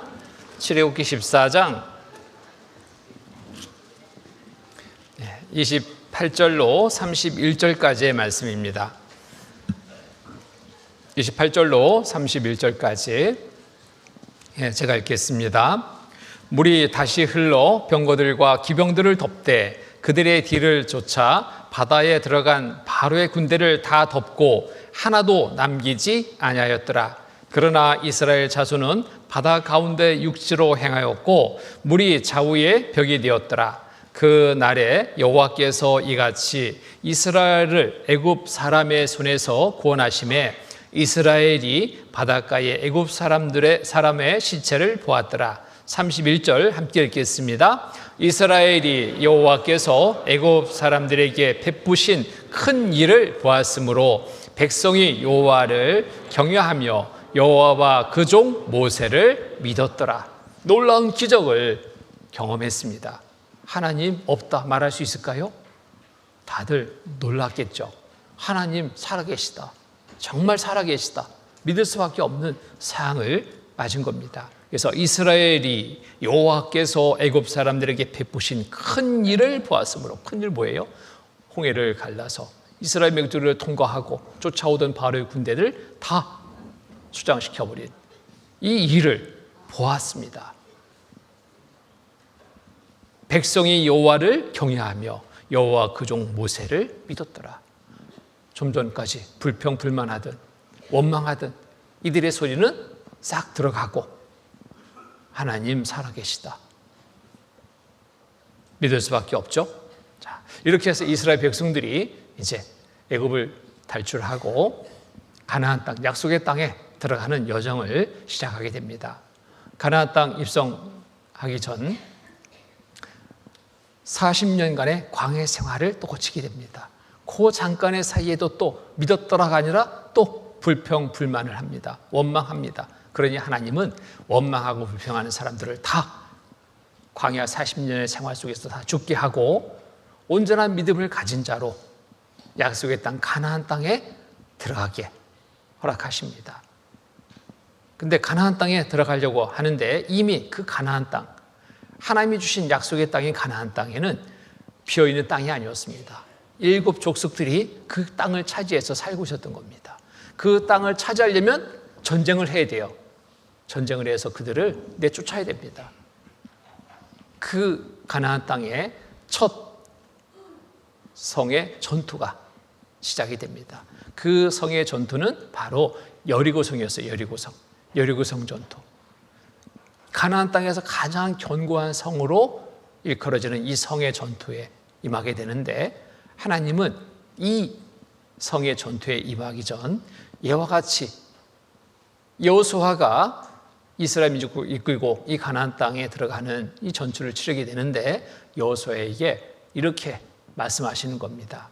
여호수아 6장 3절 5절 말씀 보면은 너희 모든 군사는 성을 둘러 성 주위를 매일 한 번씩 돌되 엿새 동안 그리하라.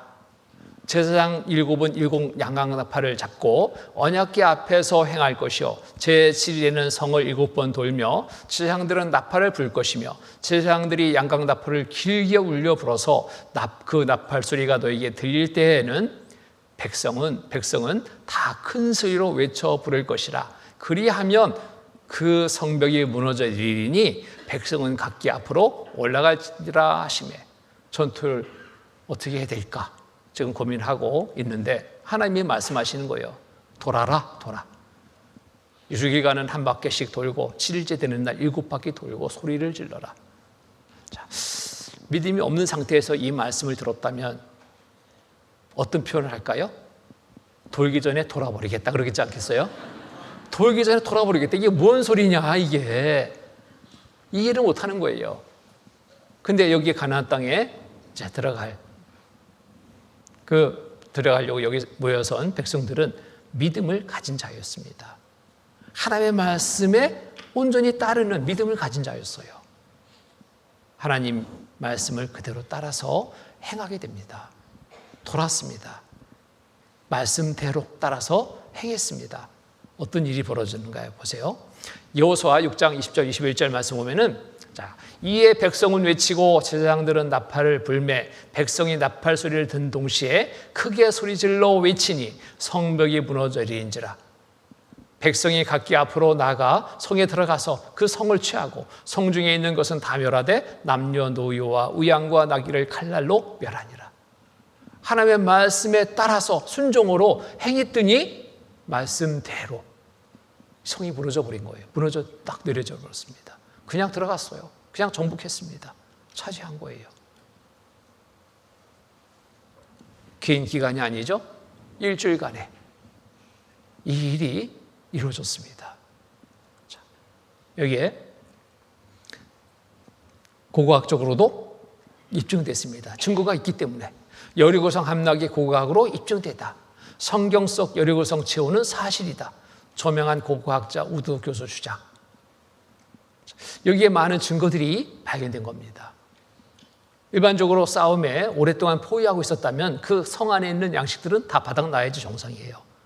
근데 이 성에는 특이하게도 항아리 속에 곡식들이 가득가득 담겨있는 항아리들이 발견된 거예요. 그렇다면 이 기간이 포위 기간이 짧았다는 겁니다. 자, 저도 이곳에 가봤습니다. 여리고성이 접니다. 이게 저예요. 누군가 그러시는데 접니다. 저도 궁금했어요. 직접 가서 좀 확인하자. 이곳에서 유적이 계속 발굴되고 있습니다. 이게 얼마나 큰 성인지요. 작은 성이 아니었어요. 옛날 성이니까 작은 성 아니었습니다. 여기에 케이블카가 왔다 갔다 해요. 전체를 보려면 케이블카 타고 쭉 돌아봐야 돼. 그런 정도로 큰 성이었던 겁니다. 그러니까 가나안 땅에서 가장 큰 성, 여리고성, 이 전투에 하나님 말씀대로 따라서 순종했더니 승리케 하신 것을 많은 증거물들을 통해서 확인할 수 있었습니다. 이런 많은 증거들이 있습니다. 자, 성경 속 기록 정확성 높다. 성경 기록 사실에 가깝다. 많은 증거들이 있기 때문에 성경이 거짓이 아니다. 사실이다.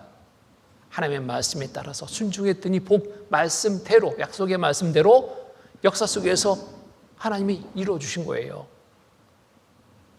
보고 믿을 수 있는 겁니다.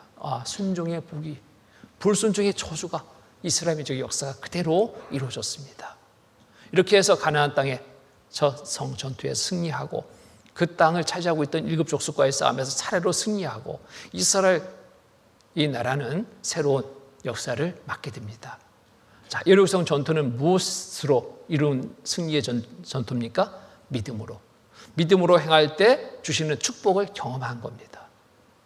자, 이렇게 해서 가나안 땅에 들어가서 사사시대를 맞게 됩니다. 이 사사시대는 뭐냐면 사사를 통해서 하나님이 직접 통치하는 시대입니다. 350년의 15명의 사사가 통치하는 기간을 갖게 되는데 이때도 역시 처음에 이스라엘 민족을 불러서 약속한 그 말씀은 그대로 적용됩니다. 순종의 복을 주겠다. 불순종의 저주가 있을 것이다. 여지없이 불순종의 저주가 있게 됩니다. 우상을 섬기는 것 가장 싫어합니다. 하나님 외에 다른 것을 섬기는 것 싫어합니다. 그런데 이스라엘 백성들이 이 사사시대 중에도 자꾸 한눈 파는 거예요. 우상을 섬기고 하나님이 기뻐하시는 일을 행치 않고 하나님 앞에 죄를 범하게 됩니다. 그때 하나님은 불순종의 저주, 고통의 삶을 잊게 하셔요. 어떻게 하냐? 적들을 통해서 공격을 받게 합니다. 괴롭힘을 당하게 합니다. 고통을 받게 합니다. 자, 그러면 이제 돌아봐야 되잖아요. 우리가 하나님 앞에 무엇을 잘못했는지 좀 살펴보자. 잘못했으니까 하나님이 우리에게 이렇게 벌을 주시지. 잘못한 거 빨리 돌이키자. 이렇게 하면 돌이켰다면 하나님이 회복시켜 주시는데 둔해져 가지고요. 그것을 바로 알아차리지 못합니다. 무엇을 보냐면 하나님을 바라봐야 되는데 적의 나라를 침공해오는 적의 앞에선 왕을 본 거예요. 왕. 우리는 왕이 없는데, 눈에 보이는 왕이 없는데 저들이 저렇게 강성한 나라가 돼서 우리를 침공하는 것은 다른 이유가 없다. 우리가 없는 저 왕이기 때문에 저 나라가 우리를 침공하는 거다. 그래서 강한 힘을 발휘하는 거다. 우리도 적과 싸움에서 이기려면 우리도 왕이 있어야 된다. 자, 사사를 통해서 하나님이 직접 통치한다. 그런 것은 뭐냐면 하나님이 이스라엘 민족의 왕이 되주시는 거예요. 그런데 하나님을 찾지 않고 자기들의 잘못을 돌이키지 않고 눈에 보이는 왕을 보고 우리도 왕이 있어야 됐다 하니 참 답답한 노릇이죠. 이때 사사 사무엘은 백성들의 그 소리를 듣고 정말 기가 막힌 겁니다. 하나님 어찌해야 됩니까? 이들이 하나님을 찾아야 되는데 다른 것을 쫓고 있습니다. 자, 보세요. 사무엘상 8장 6절 7절 보면은 우리에게 왕을 주어 우리를 다스리게 하라 한 그것을 사무엘이 기뻐하지 아니하여 이 백성들이 왕을 달라고 계속 구하고 있는 거예요. 사무엘이 기뻐하지 않았습니다. 하나님의 왕 되주신데 지금 하나님을 떠나서 아니 사람을 달라고? 기가 막히죠. 기뻐하지 아니하여 여호와께 기도했습니다. 하나님 어찌해야 됩니까? 여호와께서 사무엘에게 이르시되 백성이 내게 한 말을 다 들으라. 그들이 너를 버림이 아니요 나를 버려 자기들의 왕이 되지 못하게 함이라. 저들이 너를 버린 게 아니다. 나를 버린 거다. 하나님은 다 아시죠? 그래도 하나님은 또 기회를 주십니다. 지금이라도 돌이킨다면 하나님이 너를 벌을 거두겠다. 그런데 이들에게 기회를 줬습니다. 기회를 줬어. 지금이라도 돌이켜라. 하나님 앞에 잘못된 것이 무엇인지 빨리 살펴서 돌이켜라. 그러면 하나님이 복 주실 텐데 그런데 이들은 돌이키지 않습니다. 계속 기회를 줬는데도 듣기 싫어해요. 백성이 사무엘의 말 듣기를 거절하여 가로되 아니로소이다. 그런 거 관계없어요. 그런 거 관계없어요. 우리도 우리 왕이 있어야 하리니 우리도 열방과 같이 되어 우리 왕이 우리를 다스리며 우리 앞에 나가서 우리의 싸움을 싸워야 할 것이니이다. 이들은 무엇에 꽂혀버렸냐면 왕에 꽂혔어요. 왕에. 눈에 보이는 왕에. 저 왕에 있어서 우리는 지금 저들한테 이렇게 침공을 받고 기름을 당한다. 그러니까 우리가 대항하려면 우리도 왕을 가져야 된다 이거예요. 다른 거 들리지 않았어요. 이것에 딱 꽂혀버린 거예요. 참 안타깝죠. 기회를 몇 번이고 줬는데 왕이 있으면 너희들이 더 힘들 텐데 왕을 또 섬겨야 되고 이것저것 또 왕한테 바쳐야 되고 그래도 괜찮겠냐? 네, 관계없대요. 말 듣기를 거절합니다. 왕 달라고. 네. 이렇게 해서 자 그래 달라는 거 주겠다. 하나님은 왕정 시대를 또 허락합니다. 첫 왕은 사울왕이어서 사울왕은 처음에는 정말 겸손한 왕이었습니다. 외모로 보면은 다른 사람보다 머리 하나는 더 있어요. 키도 크고 잘생기고 자 왕 삼으려고 하는데 이 사울이 숨어버려 안 나타나 보니까 행구 사이 짐들 그 속에 숨어서 안 나오는 거예요. 난 왕 못합니다. 끌어서 기름 부어 왕을 세웠습니다. 그때 그 처음에 마음대로 왕위를 잘 이어갔으면 얼마나 좋았겠어요. 근데 몇 번 전쟁이 나가서 승리하고 나니까 기고만장해졌습니다. 내가 잘나서 내 힘으로 이긴 것처럼 착각한 거예요. 하나님의 도우심 속에서 그 승리를 거두게 했는데 자기가 잘나서 그런 줄 알고 착각해버린 겁니다.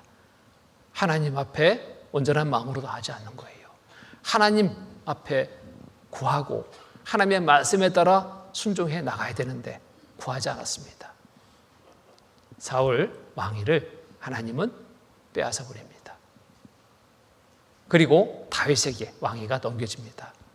근데 이 다윗은 사울과 같지 않았습니다. 말씀에 순종하는 왕이었습니다. 하나님 말씀대로 약속의 말씀대로 순종의 복을 약속하셨죠. 다윗 왕이 통치하는 이스라엘 이 나라 40년간의 그 기간이 최고로 강대한 나라를 형성하게 됩니다. 감히 어느 나라도 침공할 수 없는 거예요. 우리 잘 봐달라고 오히려 조공을 바칩니다. 그럴 정도로 강대한 나라가 형성이 돼요. 무엇으로 인해서? 다윗 왕이 하나님 앞에 순종했거든요. 다윗 왕은 항상 모든 일에 앞서서 하나님께 물었어요. 하나님 어떻게 할까요? 전쟁에도 나갈까요? 말까요? 올라갈까요? 말까요? 우리가 이렇게 먼저 공격할까요? 하나님은 그때 다윗에게 지혜를 주십니다. 말씀을 주시는 거예요. 이렇게 해라, 저렇게 해라. 그럼 다윗은 그대로 따라서 행했어요. 그러니 승리할 수밖에. 나라가 강성한 나라가 될 수밖에. 말씀대로 이스라엘 민족의 역사 속에 그대로 이루어집니다. 다윗 왕이 죽었습니다. 나이가 다해서 수명이 다해서 죽고 그 아들 솔로몬이 왕위에 이어받습니다. 솔로몬은 젊은 나이에 왕위에 이어받다 보니까 다윗 왕이 아버지가 이룬 이 나라 어찌 내가 좀 잘 다스릴 수 있을까? 그게 막 걱정이 되는 거예요. 그러니까 하나님 앞에 무엇을 구했냐면 하나님 이 나라를 잘 다스릴 수 있도록 저에게 좀 지혜를 주십시오. 뭐예요? 하나님 앞에 정말 겸손함의 자세잖아요. 하나님 저에게 지혜를 주십시오. 저 지혜가 없습니다. 어찌해야 됩니까? 하나님은 너무너무 좋게 보신 겁니다. 그래서 이 솔로몬에게 지혜를 주셔요. 지혜를. 지금도 지혜의 왕하면 솔로몬이잖아요. 솔로몬. 지혜를 주시고 너무나 그 모습이 예뻤던지 부귀영화를 누리는 권세까지 함께 줘요. 세상에서 가장 부귀영화를 누린 왕하면 솔로몬입니다. 얼마나 부귀영화를 누렸냐면 뭐 없는 것이 없어요. 그런데 말년에 문제가 됩니다. 계속 잘 갔으면 좋았을 텐데 말년에 정신이 오락가락했는지 하나님의 말씀을 거역합니다. 이방 여인을 취하지 말라는데 이방 여인을 취하고 거기에 더해서 이방 여인들이 가져온 우상을 섬기는 그 큰 죄를 범하게 되면서 하나님 앞에 이 나라는 이제 두 쪽 나게 되는 그러한 저주의 역사가 시작이 됩니다. 열왕기상 11장 3절 5절 말씀 보면은 왕은 후비가 700인이요 빈장이 300인이라. 솔로몬의 처와 첩들이 몇 명? 도합 1000명. 1000명 놀라지도 않아요? 1000명 아내를 두고 산다니까요.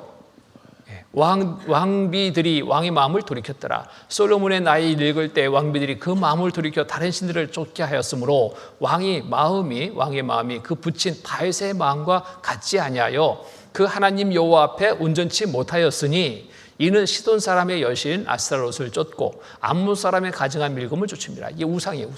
우상을 섬긴 거예요. 우상을. 여인들 1000명 거느리고 살면서, 이것도 문제죠. 이방 여인을 취하고 아내를 삼았어요. 하나님이 그러지 말라 했는데 불순종이죠. 큰 죄는 우상을 섬기는 죄를 짓게 됩니다. 이로 인해서 이 나라에 문제가 생깁니다. 분단의 역사가 있게 됩니다. 다윗 왕이 너무나 하나님 앞에 정말 충성된 순종의 왕이었기 때문에 다윗 왕을 봐서 솔로몬, 네 때에는 내가 나라를 나누지 않겠다. 그러나 네가 죽고 난 다음 아들 때에 내가 이렇게 하겠다. 예언의 말씀이 있어요. 예언의 말씀. 보세요. 열왕기상 11장 10절 13절 말씀 보면은, 자, 이 일에 대하여 명하사 다른 신을 쫓지 말라 하셨으나 저가 여호와의 명령을 지키지 않았으므로 여호와께서 솔로몬에게 말씀하시되 내가 이러한 일이 있었고 또 내가 나의 언약과 내가 내게 명한 법도를 지키지 아니하였으니 내가 결단코 이 나라를 내게서 빼앗아 네 신복에게 주리라. 그러나 내 아비 다윗을 위하여 내 세대에는 이 일을 행치 아니하고 내 아들의 손에서 빼앗으려니와 오직 내가 이 나라를 다 빼앗지 아니하고 나의 종 다윗과 나의 뺀 예루살렘을 위하여 한 지파를 내 아들에게 주리라 하셨더라. 자, 예언된 말씀 그대로 이스라엘 민족의 역사가 이루어집니다. 이스라엘 민족의 역사를 보면 이 말씀 그대로 이루어져요. 역사가. 놀랍지 않습니까? 자, 솔로몬이 죽고 난 다음 그 아들 르호보암이 왕위에 올라서게 됩니다. 그런데 반역이 일어난 거예요. 솔로몬의 신하였던 여로보암이 이스라엘 12지파 중 10지파를 기합합니다. 나라를 세워요. 이게 북이스라엘이에요. 그리고 솔로몬의 아들 르호보암이 유다 지파 한 지파를 가지고 나라를 세워요. 나중에 베냐민 지파가 합세하지만 어쨌든 시작은 유다 지파 한 지파를. 성경에 예언된 말씀 그대로 역사가 이루어집니다. 한 지파를 가지고 나라를 세워요. 여기에 북이스라엘은 여로보암으로 시작된 19왕이 통치하는 동안에 거의 우상을 섬깁니다. 하나님이 싫어하는 죄를 범하는 거예요. 그러니 온전할 수가 없죠. 계속 고통받는 삶이었습니다. 결국에는 BC 722년에 아시리아에 의해서 멸망당합니다. 남유다는 그래도 몇 왕은 하나님 말씀에 순종하는 왕이 있었어요. 그때는 약속대로 하나님은 복을 줬어요. 강대한 나라를 형성케 해서 평안하게 살게 했습니다. 그런데 우상을 섬기하는 그런 왕이 있을 때 여지없이 저주의 삶이었습니다. 결국에는 르호보암으로 시작된 20왕 통치하는 이 남유다도 BC 586년에 바벨론에서 멸망당합니다. 이때부터 주권을 상실한 채 식민지살이를 하게 돼요. 식민지살이. 몇 년간의 식민지살이가 이스라엘 민족의 역사 속에 있게 되냐면 600년입니다. 600년. 60년도 아니고 6년도 아니고 600년. 끔찍하죠. 우리는 36년 식민지 했는데도 지금도 막 일 가잖아요. 일본 하면 뭐든지 다 이게 되잖아. 막 축구 경기를 해도 전쟁의 전쟁. 그죠? 왜? 그 한이 아직도 가시지 않았거든요. 근데 이스라엘 백성들은 600년의 식민지살이를 바벨론, 페르시아, 그리스, 로마로 이르는 식민지살이. 이들의 소망은 뭘까요? 독립. 소망입니다. 로마 식민지살이 하고 있을 때 예언의 말씀대로 복에 거론되실 예수 그리스도가 나시게 됩니다. 예수님이 오셔서 공생의 초기에 많은 이적과 기적을 나타내 보입니다. 이스라엘 백성들은 어땠을까요? 대환영이죠. 이제 저 노마를 박살내고 우리 민족은 이제 해방이다, 해방. 독립이다, 이제. 그런데 예수님은 거기에 응하지 않습니다. 자, 예수님이 오실 것에 대해서 성경에 예언된 대로 그대로 오셔요, 그대로. 말씀대로 오셨습니다. 이 처녀가 잉태의 아들을 낳을 것이요. 처녀의 몸을 통해서 이 땅에 오실 것을 예언되어 있습니다. 이사야서 7장의 구약에 그대로 처녀의 몸을 통해 예수님이 성령으로 잉태돼서 이 땅에 육신을 입고 오십니다. 그 날 곧도 지명도 여기 딱 명시되어 있죠. 구약의 베들레헴에서, 신약 예수님이 오실 때 어디서 태어나시냐? 베들레헴에서 태어나십니다. 말씀대로 오셨습니다. 예언의 말씀 그대로. 오셔서 공생의 초기에 많은 이적과 기적을 행할 때 예수님을 쫓았지만 예수님이 오신 목적, 이들은 잘못 알고 있었습니다.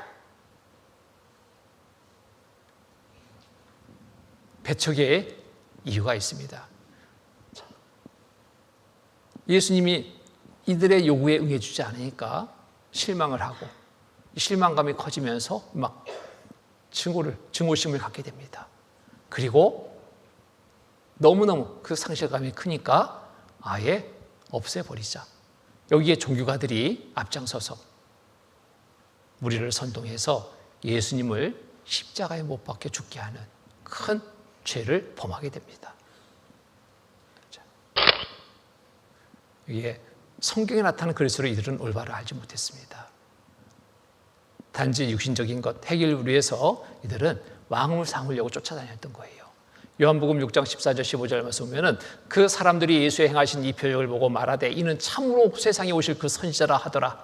그러므로 예수께서 저희가 와서 자기를 억지로 잡아 임금 삼으려는 줄 아시고 다시 혼자 산으로 떠나가시니라. 왕을 삼으려고 하는데 자꾸 피하시는 거예요. 그러니 실망감이 이루 말할 수 없죠. 잔뜩 기대하고 쫓았는데 기대할 수밖에 없는 게 떡 5덩이 물고기 2마리로 5,000명을 먹이도 남기는 12바구니 남기는 이런 놀라운 이적을 볼 때 이들은 야, 이분이 왕이 된다면 우리 먹을 거 걱정 없다 이러지 않겠어요? 그리고 막 죽은 자도 살리는 거예요. 병든 자도 고치는 거예요. 귀신 들린 자도 귀신을 쫓아버리는 거예요. 이런 놀라운 이적 기적을 보니까 예수님이 왕이 된다면, 이분이 왕이 된다면 우리는 해방이다, 독립이다, 노마저 박살난다 잔뜩 기대했겠죠. 그런데 응하지 않았습니다.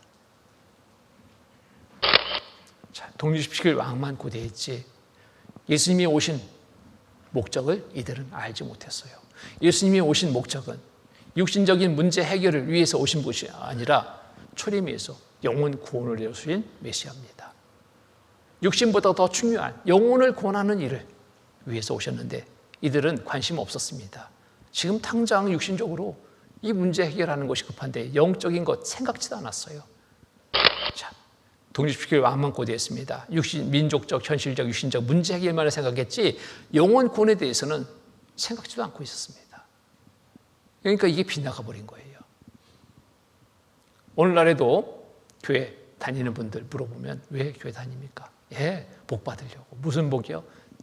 우리 남편 사업 잘 되고 우리 아들 잘 되고 뭐 잘 되고 육신적으로 세상에서 것들로 바라고 교회 열심히 다니는 분들이 의외로 많아요. 영혼 구원 받으셨습니까? 그게 뭐예요? 천국 가실 수 있습니까? 아이고 어떻게 교만하게 죽어봐야 하는 거지. 정말 이게 뭔가 잘못 믿고 있는 거예요. 하나님은 무엇보다도 우리 영혼을 사랑하는데 사랑해서 영혼이 천국 오기를 바라시고 모든 것을 잊게 하시고 찾아 발견케 돌아오기를 바라시는데 관심이 없어요. 관심이. 그러니 배척할 수밖에 없죠. 종교가들이 우위선을 지적 책망하니까 반감을 가지고 이대로 놔둬서는 안 되겠다. 종교가들 겉은 그럴듯하게 꾸몄지만 속에는 악독이 가득한 모습을 보면 신랄하게 막 지적하고 비판합니다. 가뜩이나 자기들의 위치가 이제 문제가 생긴 거예요. 예수님이 나타나자 많은 무리가 쫓는 것, 이것도 위기의식이 느껴졌는데 자기들의 그 속독들이 속내를 다 지적하고 책망하니 기분이 좋을 수가 없죠. 이대로 놔뒀다가는 안 되겠다. 없애버리자. 그래서 무리를 선동합니다. 죽이려고 빌라도 앞에 끌고 갑니다. 마태복음 27장 23절 26절 보면은 빌라도가 가로되 어쩌면요 무슨 낙한 일을 하였느냐. 노마 총독으로 와 있는 빌라도 앞에 끌고 간 거예요. 저희가 더욱 소리질러 가로되 십자가에 못 박게 하겠나이다. 예수를 끌고 와서 십자가에 못 박아 죽이라고. 빌라도가 아무 염도 없이 도리어 밀려나는 것을 보고 물을 가져다가 무리 앞에서 손을 씻으며 가로되 이 사람의 피에 대해 난 무지하니 너희가 당하라. 조사해 보니까 죽일 제목이 없어요. 근데 죽이라고 막 외치니까 이 밀란이 나면은 총족 자리가 위태로워지니까 어떻게든지 그거를 이제 해결해 보려고 여러 방법을 써봤지만 뭐 안 됩니다. 무조건 죽이래요. 이 사람의 피에 대한 무지하니 너희가 당하라. 죄 없는 사람 죽이는데 이 죄값 피값 누가 받을래? 외친 거예요. 백성이 다 대답하여 가로되 그 피를 우리와 우리 자손에게 돌릴지어다 하거늘 걱정하지 말고 너는 죽여줘라. 그 피값 우리가 받을게. 엄청난 저주의 말을 이들은 뱉어버립니다. 하나님은 이들의 저주에 스스로 뱉은 저주의 말을 들으셨죠? 듣고 그대로 저주의 역사를 있게 합니다.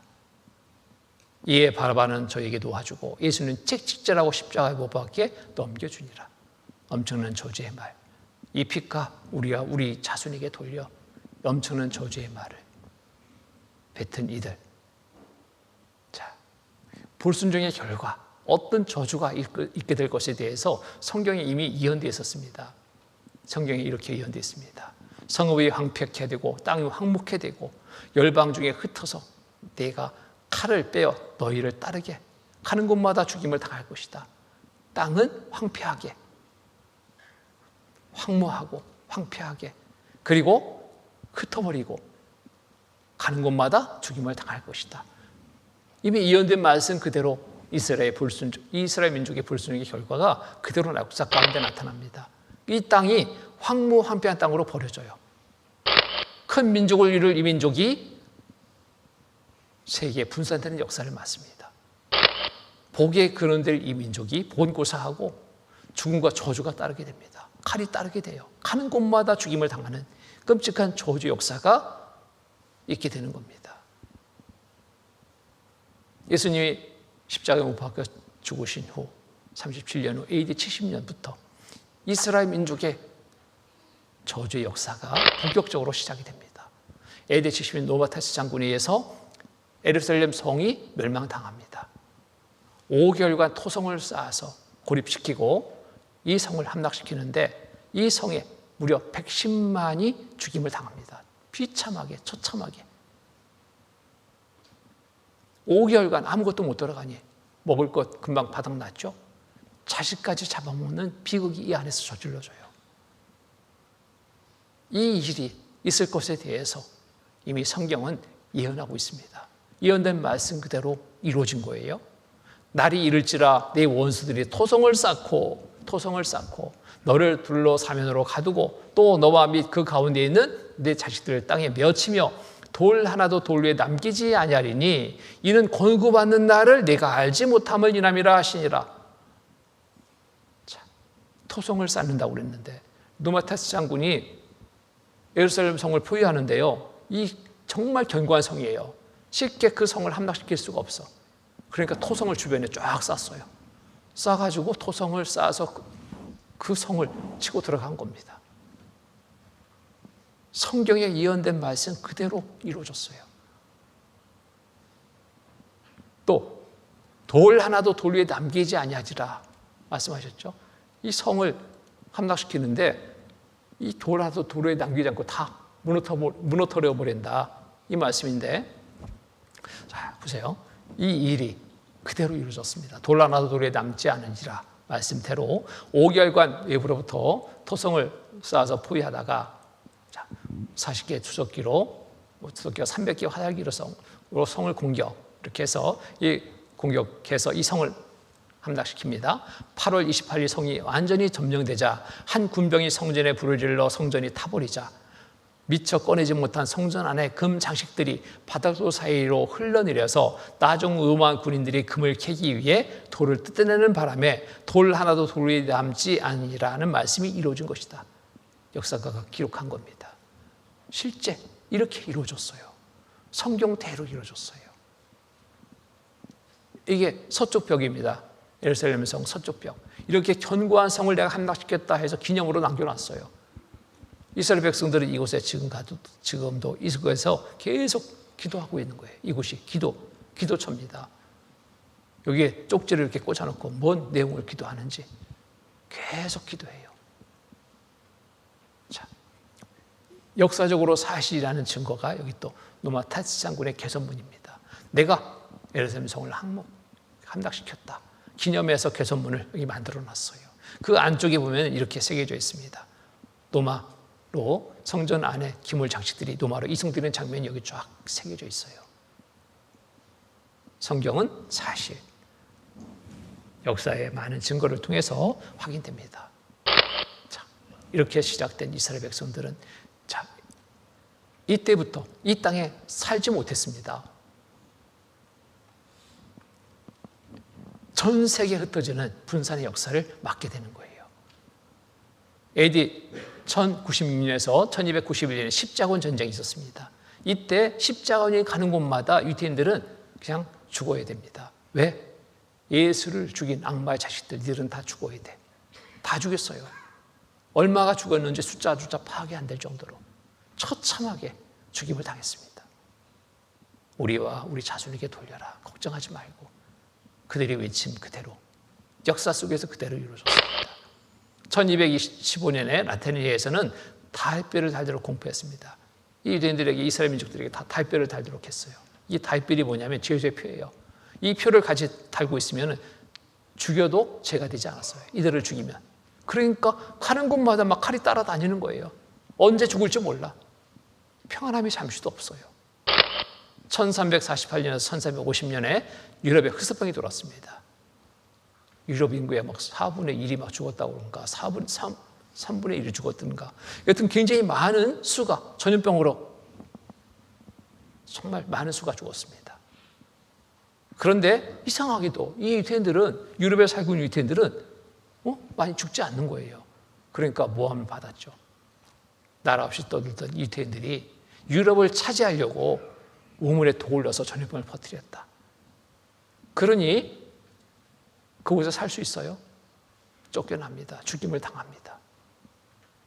너무너무 힘든 삶이 되는 겁니다. 1648년에서 1658년 폴란드와 러시아 전쟁이 있었습니다. 이때 유태인들이 40만 명이 희생됩니다. 왜? 이유 없어요. 유태인이니까. 가는 곳마다 칼이 따라다닌다고 그랬죠. 어쨌든 죽임을 당하는 겁니다. 정말 더 끔찍한 저주의 역사의 현장은 바로 2차 대전 중입니다. 1939년에서 1945년 6년간의 전쟁이죠. 2차 대전이. 이때 유태인들이 얼마나 죽임을 당하냐면 600만 명이 학살돼요. 근데 이 중에 이상하게도 어린아이, 전쟁에서 어린아이들을 이렇게 죽이지 않아요. 근데 어린아이까지 150만 명 이상의 어린아이들이 죽습니다. 이들이 뭐라고 외쳤어요? 예수님 십자가에 못 박혀 죽이라 하면서 우리가 당할게, 우리가 받을게, 우리와 우리 자손에게 그 핏값 돌려. 그대로 받았어요. 그대로. 끔찍하죠? 자, 어떻게 죽임을 당할지 성경에 예언된 대로 이 모든 일들이 다 이루어졌습니다. 성경대로 이루어진 거예요. 성경대로. 신명기 28장 65절, 69절, 67절 보면은 자, 그 열국 중에서 내가 평안함을 얻지 못하며 네 발바닥 실 곳도 얻지 못하고 오직 여호와께서 거기서 너희 마음으로 떨고 눈으로 새하고 정신으로 살랑케 하시리니 네 생명이 의심난 곳에 달린 것 같아서 취하로 두려워하며 네 생명을 확신할 수 없을 것이라. 내 마음의 두려움과 눈에 보는 것으로 인하여 아침에는 이르기를 아하 저녁이 됐으면 좋겠다 할 것이요 저녁에는 이르기를 아하 아침이 됐으면 좋겠다 하리라. 잠시도 평안함이 없는 삶이잖아요. 언제 죽을지 몰라. 마음으로 떨고 눈으로 새하고 정신으로 살랑케 하시리니 내 생명이 없는 곳에 살인 것 같아서 언제 죽을지 몰라요. 주야로 두려워하며 내 생명을 확신할 수 없을 것이라. 내일 살아있을지는 모릅니다. 얼마나 불안하겠어요. 아침에는 이르기를 아 저녁이 됐으면, 저녁에는 이르기를 아 아침이 됐으면. 정말 저주의 역사입니다. 그리고 어떻게 죽임을 당할 것인지 성경이 또 이렇게 예언되어 있습니다. 에스겔서 16장 39절 40절 말씀 보면은 자, 또 너를 그들의 손에 붙이리니 그들이 내 눈을 헐며 내 높은 데를 회파하며 내 의복을 벗기고 내 장식품을 빼앗고 내 몸을 벌거벗겨 버려두며 무리를 데리고 와서 너를 돌로 치며 칼로 찌르며 이렇게 죽임을 당할 것이다. 예언된 말씀인데 이스라엘 민족의 역사 속에 이대로 죽임을 당해요. 이렇게 벌거벗겨 죽인다고 그랬죠. 이 사람 누군지 알죠? 히틀러. 유대인들을 학살하는데 앞장섰던. 근데 벌거벗겨 죽였어요. 남녀노소 할 것 없이 다 그냥 옷 입혀 죽이면 큰일 납니까? 다 벌거벗겨 죽였어요. 이렇게 성경대로 이루어진 역사죠. 나치스는 유대인을 살해하기 전에 먼저 개인의 술품과 기중품은 물론 머리카락, 금이빨 등의 중요 부분을 잘라내고 학살한 후에는 해골을 가루로 만들어서 인삼 비료의 원료를 사용하였고 시체는 기름에 끓여서 지방질로 비누를 만들었다. 정말 끔찍하잖아요. 말씀대로 다 안경 다 뽑았습니다. 뺐었습니다. 수족 의적 다 뽑았어요. 머리털 방수제를 없었습니다. 장식물들 다 뺏었죠. 금리빨까지 다 뽑았습니다. 달뼈를 달도록 해서 전 세계에 들뜬 유대인들 가는 곳마다 칼이 따라다녀요. 이게 수용소 숙소입니다. 닭장이에요. 닭장 그대로. 여기서 잠을 잡니다. 잠이 오겠어요. 하루 온종일 먹을 거 못 먹었습니다. 노동 쉼 없이 노동했습니다. 잠시도 평안함이 없는 거예요. 이곳에서 잠을 자니 잠이 안 와요. 잠 못 자는 고통만큼 더 큰 게 없죠. 차라리 아침이 됐으면 좋겠다. 이 바람을 갖고 있는데 아침이 됐습니다. 아침에 이런 모습을 보게 되는 거예요. 나도 언제 끌려가 죽을지 모르는 그런 상황을 생각할 때 정말 불안하기 그지없죠. 차라리 저녁이 됐으면 좋겠다. 또 바라는 겁니다. 이런 날들이 반복된 거예요. 저주입니다. 그 말씀대로 생체 실험용으로 무려 40만 명이 죽임을 당합니다. 끔찍하죠? 각종 의학 실험을 해놓고 그냥 방치합니다. 머리를 잘라서 박제로도 만들어 놓습니다. 산 사람의 머리를 쪼개서 골 상태를 지금 실험하고 있습니다. 끔찍합니다. 몸은 비누로 만들었어요. 비누로. 시체가 너무너무 많아요. 1년에 100만씩 6년간 600만 명이 죽임을 당했습니다. 제수를 풀어가지고 말씀대로 니들 마음대로 죽여라. 그러니까 칼로 찌르고 돌로 패고 난리가 났어요. 말씀대로 이루어진 역사입니다. 나가려면 나가라. 고압전류가 흐릅니다. 그냥 걸려서 죽습니다. 그대로 방치입니다. 살아있다고 볼 수 있습니까? 죽을래도 죽을 수도 없어요. 목욕시킨다고 들어갔는데 물이 나와야 되는데 물은 안 나오고 가스가 먼저 나와요. 죽은 다음 시체를 꺼내기 위해서 시체를 씻는 물이 그때서 나옵니다. 지글로비키스 이로 인해서 많은 유대인들이 죽임을 당했습니다. 시체를 태우는 곳에는 불이 꺼지지 않았습니다. 끔찍하죠? 뭐 때문에? 그들이 외쳤잖아요. 우리와 우리 자손에게 돌려. 하나님은 약속하셨습니다. 순종하면 복을 주겠다. 불순종하면 저주가 있을 것이다. 약속된 말씀 그대로 하나님은 이루신 거예요. 이것을 보고 우리는 무엇을 하려고? 성경은 사실이다. 하나님은 살아계신 분이다. 이것을 알게 하기 위해서 이스라엘 민족을 하나님이 쓰시는 겁니다. 하나님을 증거할 민족으로 삼으시고 이 민족의 역사 속에서 하나님 살아계심을 나타내 보여주십니다. 이스라엘 민족 이 끔찍한 저주의 역사 왜?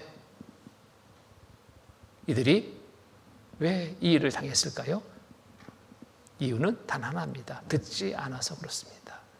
말씀을 듣지 않아서. 예레미야 29장 17절로 19절 말씀입니다. 만군의 여호와께서 이같이 말씀하시되 보라 내가 칼과 기근과 연병을 그들에게 보내어 그들로 악하여 먹을 수 없는 악한 무화과 같게 하겠고 내가 칼과 기근과 연병으로 그들을 따르게 하며 그들을 세계 열방 중에 흩어 학대를 당하게 할 것이며 내가 그들을 쫓아보낸 열방 중에서 저주거리와 놀램과 치수와 모욕거리가 되게 하리니 19절 같이 읽겠습니다. 이는 내가 내 종 선지자들을 그들에게 보내되 부지런히 보내었으나 그들이 나 여호와의 말을 듣지 아니하며 듣지 아니함이니라. 여호와의 말이라. 이런 저주의 끔찍한 저주의 역사는 무엇 때문에? 듣지 않아서. 돌이키라고 선지자들을 계속 보냈습니다. 보냈는데 듣지 않았어요. 오히려 선지자들까지 죽였어요. 스스로 자청한 일이잖아요. 순종의 복인데 복을 거부했어요. 불순종으로. 저주입니다. 하나님의 말씀은 틀리지 않습니다. 약속된 대로 이루시는 하나님. 우리에게도 선택의 권한을 주셨습니다. 믿으면 복, 믿지 않으면 저주. 말씀을 통해서 하나님을 알고 믿으면 천국의 축복이 주어집니다. 믿지 않으면, 듣고도 믿지 않으면 스스로 저주의 길을 선택하는 결과가 될 거예요. 누구도 원망하지 못합니다. 기회가 동일하게 주어졌었는데 내가 그것을 거부한 거지. 자기 탓해야 되는 거예요. 자, 이제 저녁 시간으로는 3일 시간이 남았습니다. 여러분 지금까지 말씀을 너무 잘 들어주셨는데요. 이제 3일간의 시간, 더 중요한 시간입니다. 지금까지 수고한 수고가 헛되지 않도록 여러분 3일간의 시간도 오늘 어떻게 말씀을 들으라고 했는가요? 자, 귀를 기울여 정말 내 하나님이 나에게 주시는 말씀으로 여기고 귀를 기울여 듣기를 부탁을 드렸습니다. 지금까지 잘 들어주고 계신데 이제 저녁 시간 3일간의 시간도 그 동일한 마음 자세로 함께 해주시기를 부탁드립니다. 함께 하실 거죠? 네. 감사합니다. 같이 기도로 마치겠습니다. 거룩하시고 자비로우신 하나님 아버지 감사합니다. 한 시간 또 허락해 주셔서 이스라엘 민족의 역사를 통해서 성경이 사실 것과 하나님의 살아계심을 알게 하시니 감사합니다. 하나님이 우리 모두에게 또 천국에 오기를 바라시고 주시는 기회인 줄 압니다. 이스라엘 민족에게 약속하신 대로 순종의 복, 불순종의 저주 우리에게도 동일하게 적용되는 줄 압니다. 모두의 마음, 순종의 마음을 갖게 하셔서 말씀을 통해서 주시는 은혜를 얻을 수 있도록 도와주시옵소서. 돌아간 걸음도 살펴주시고 내일 이 자리에 오기까지 조금 더 어려움이 없도록 주님 도와주시옵소서. 항상 우리를 사랑하시는 거룩하신 주 예수 그리스도의 이름 받들어 감사하며 기도드립니다. 아멘. 네, 말씀에 경청해 주셔서 감사드립니다. 길이 미끄러울 수 있습니다. 나가실 때요, 우회전해서 큰 길로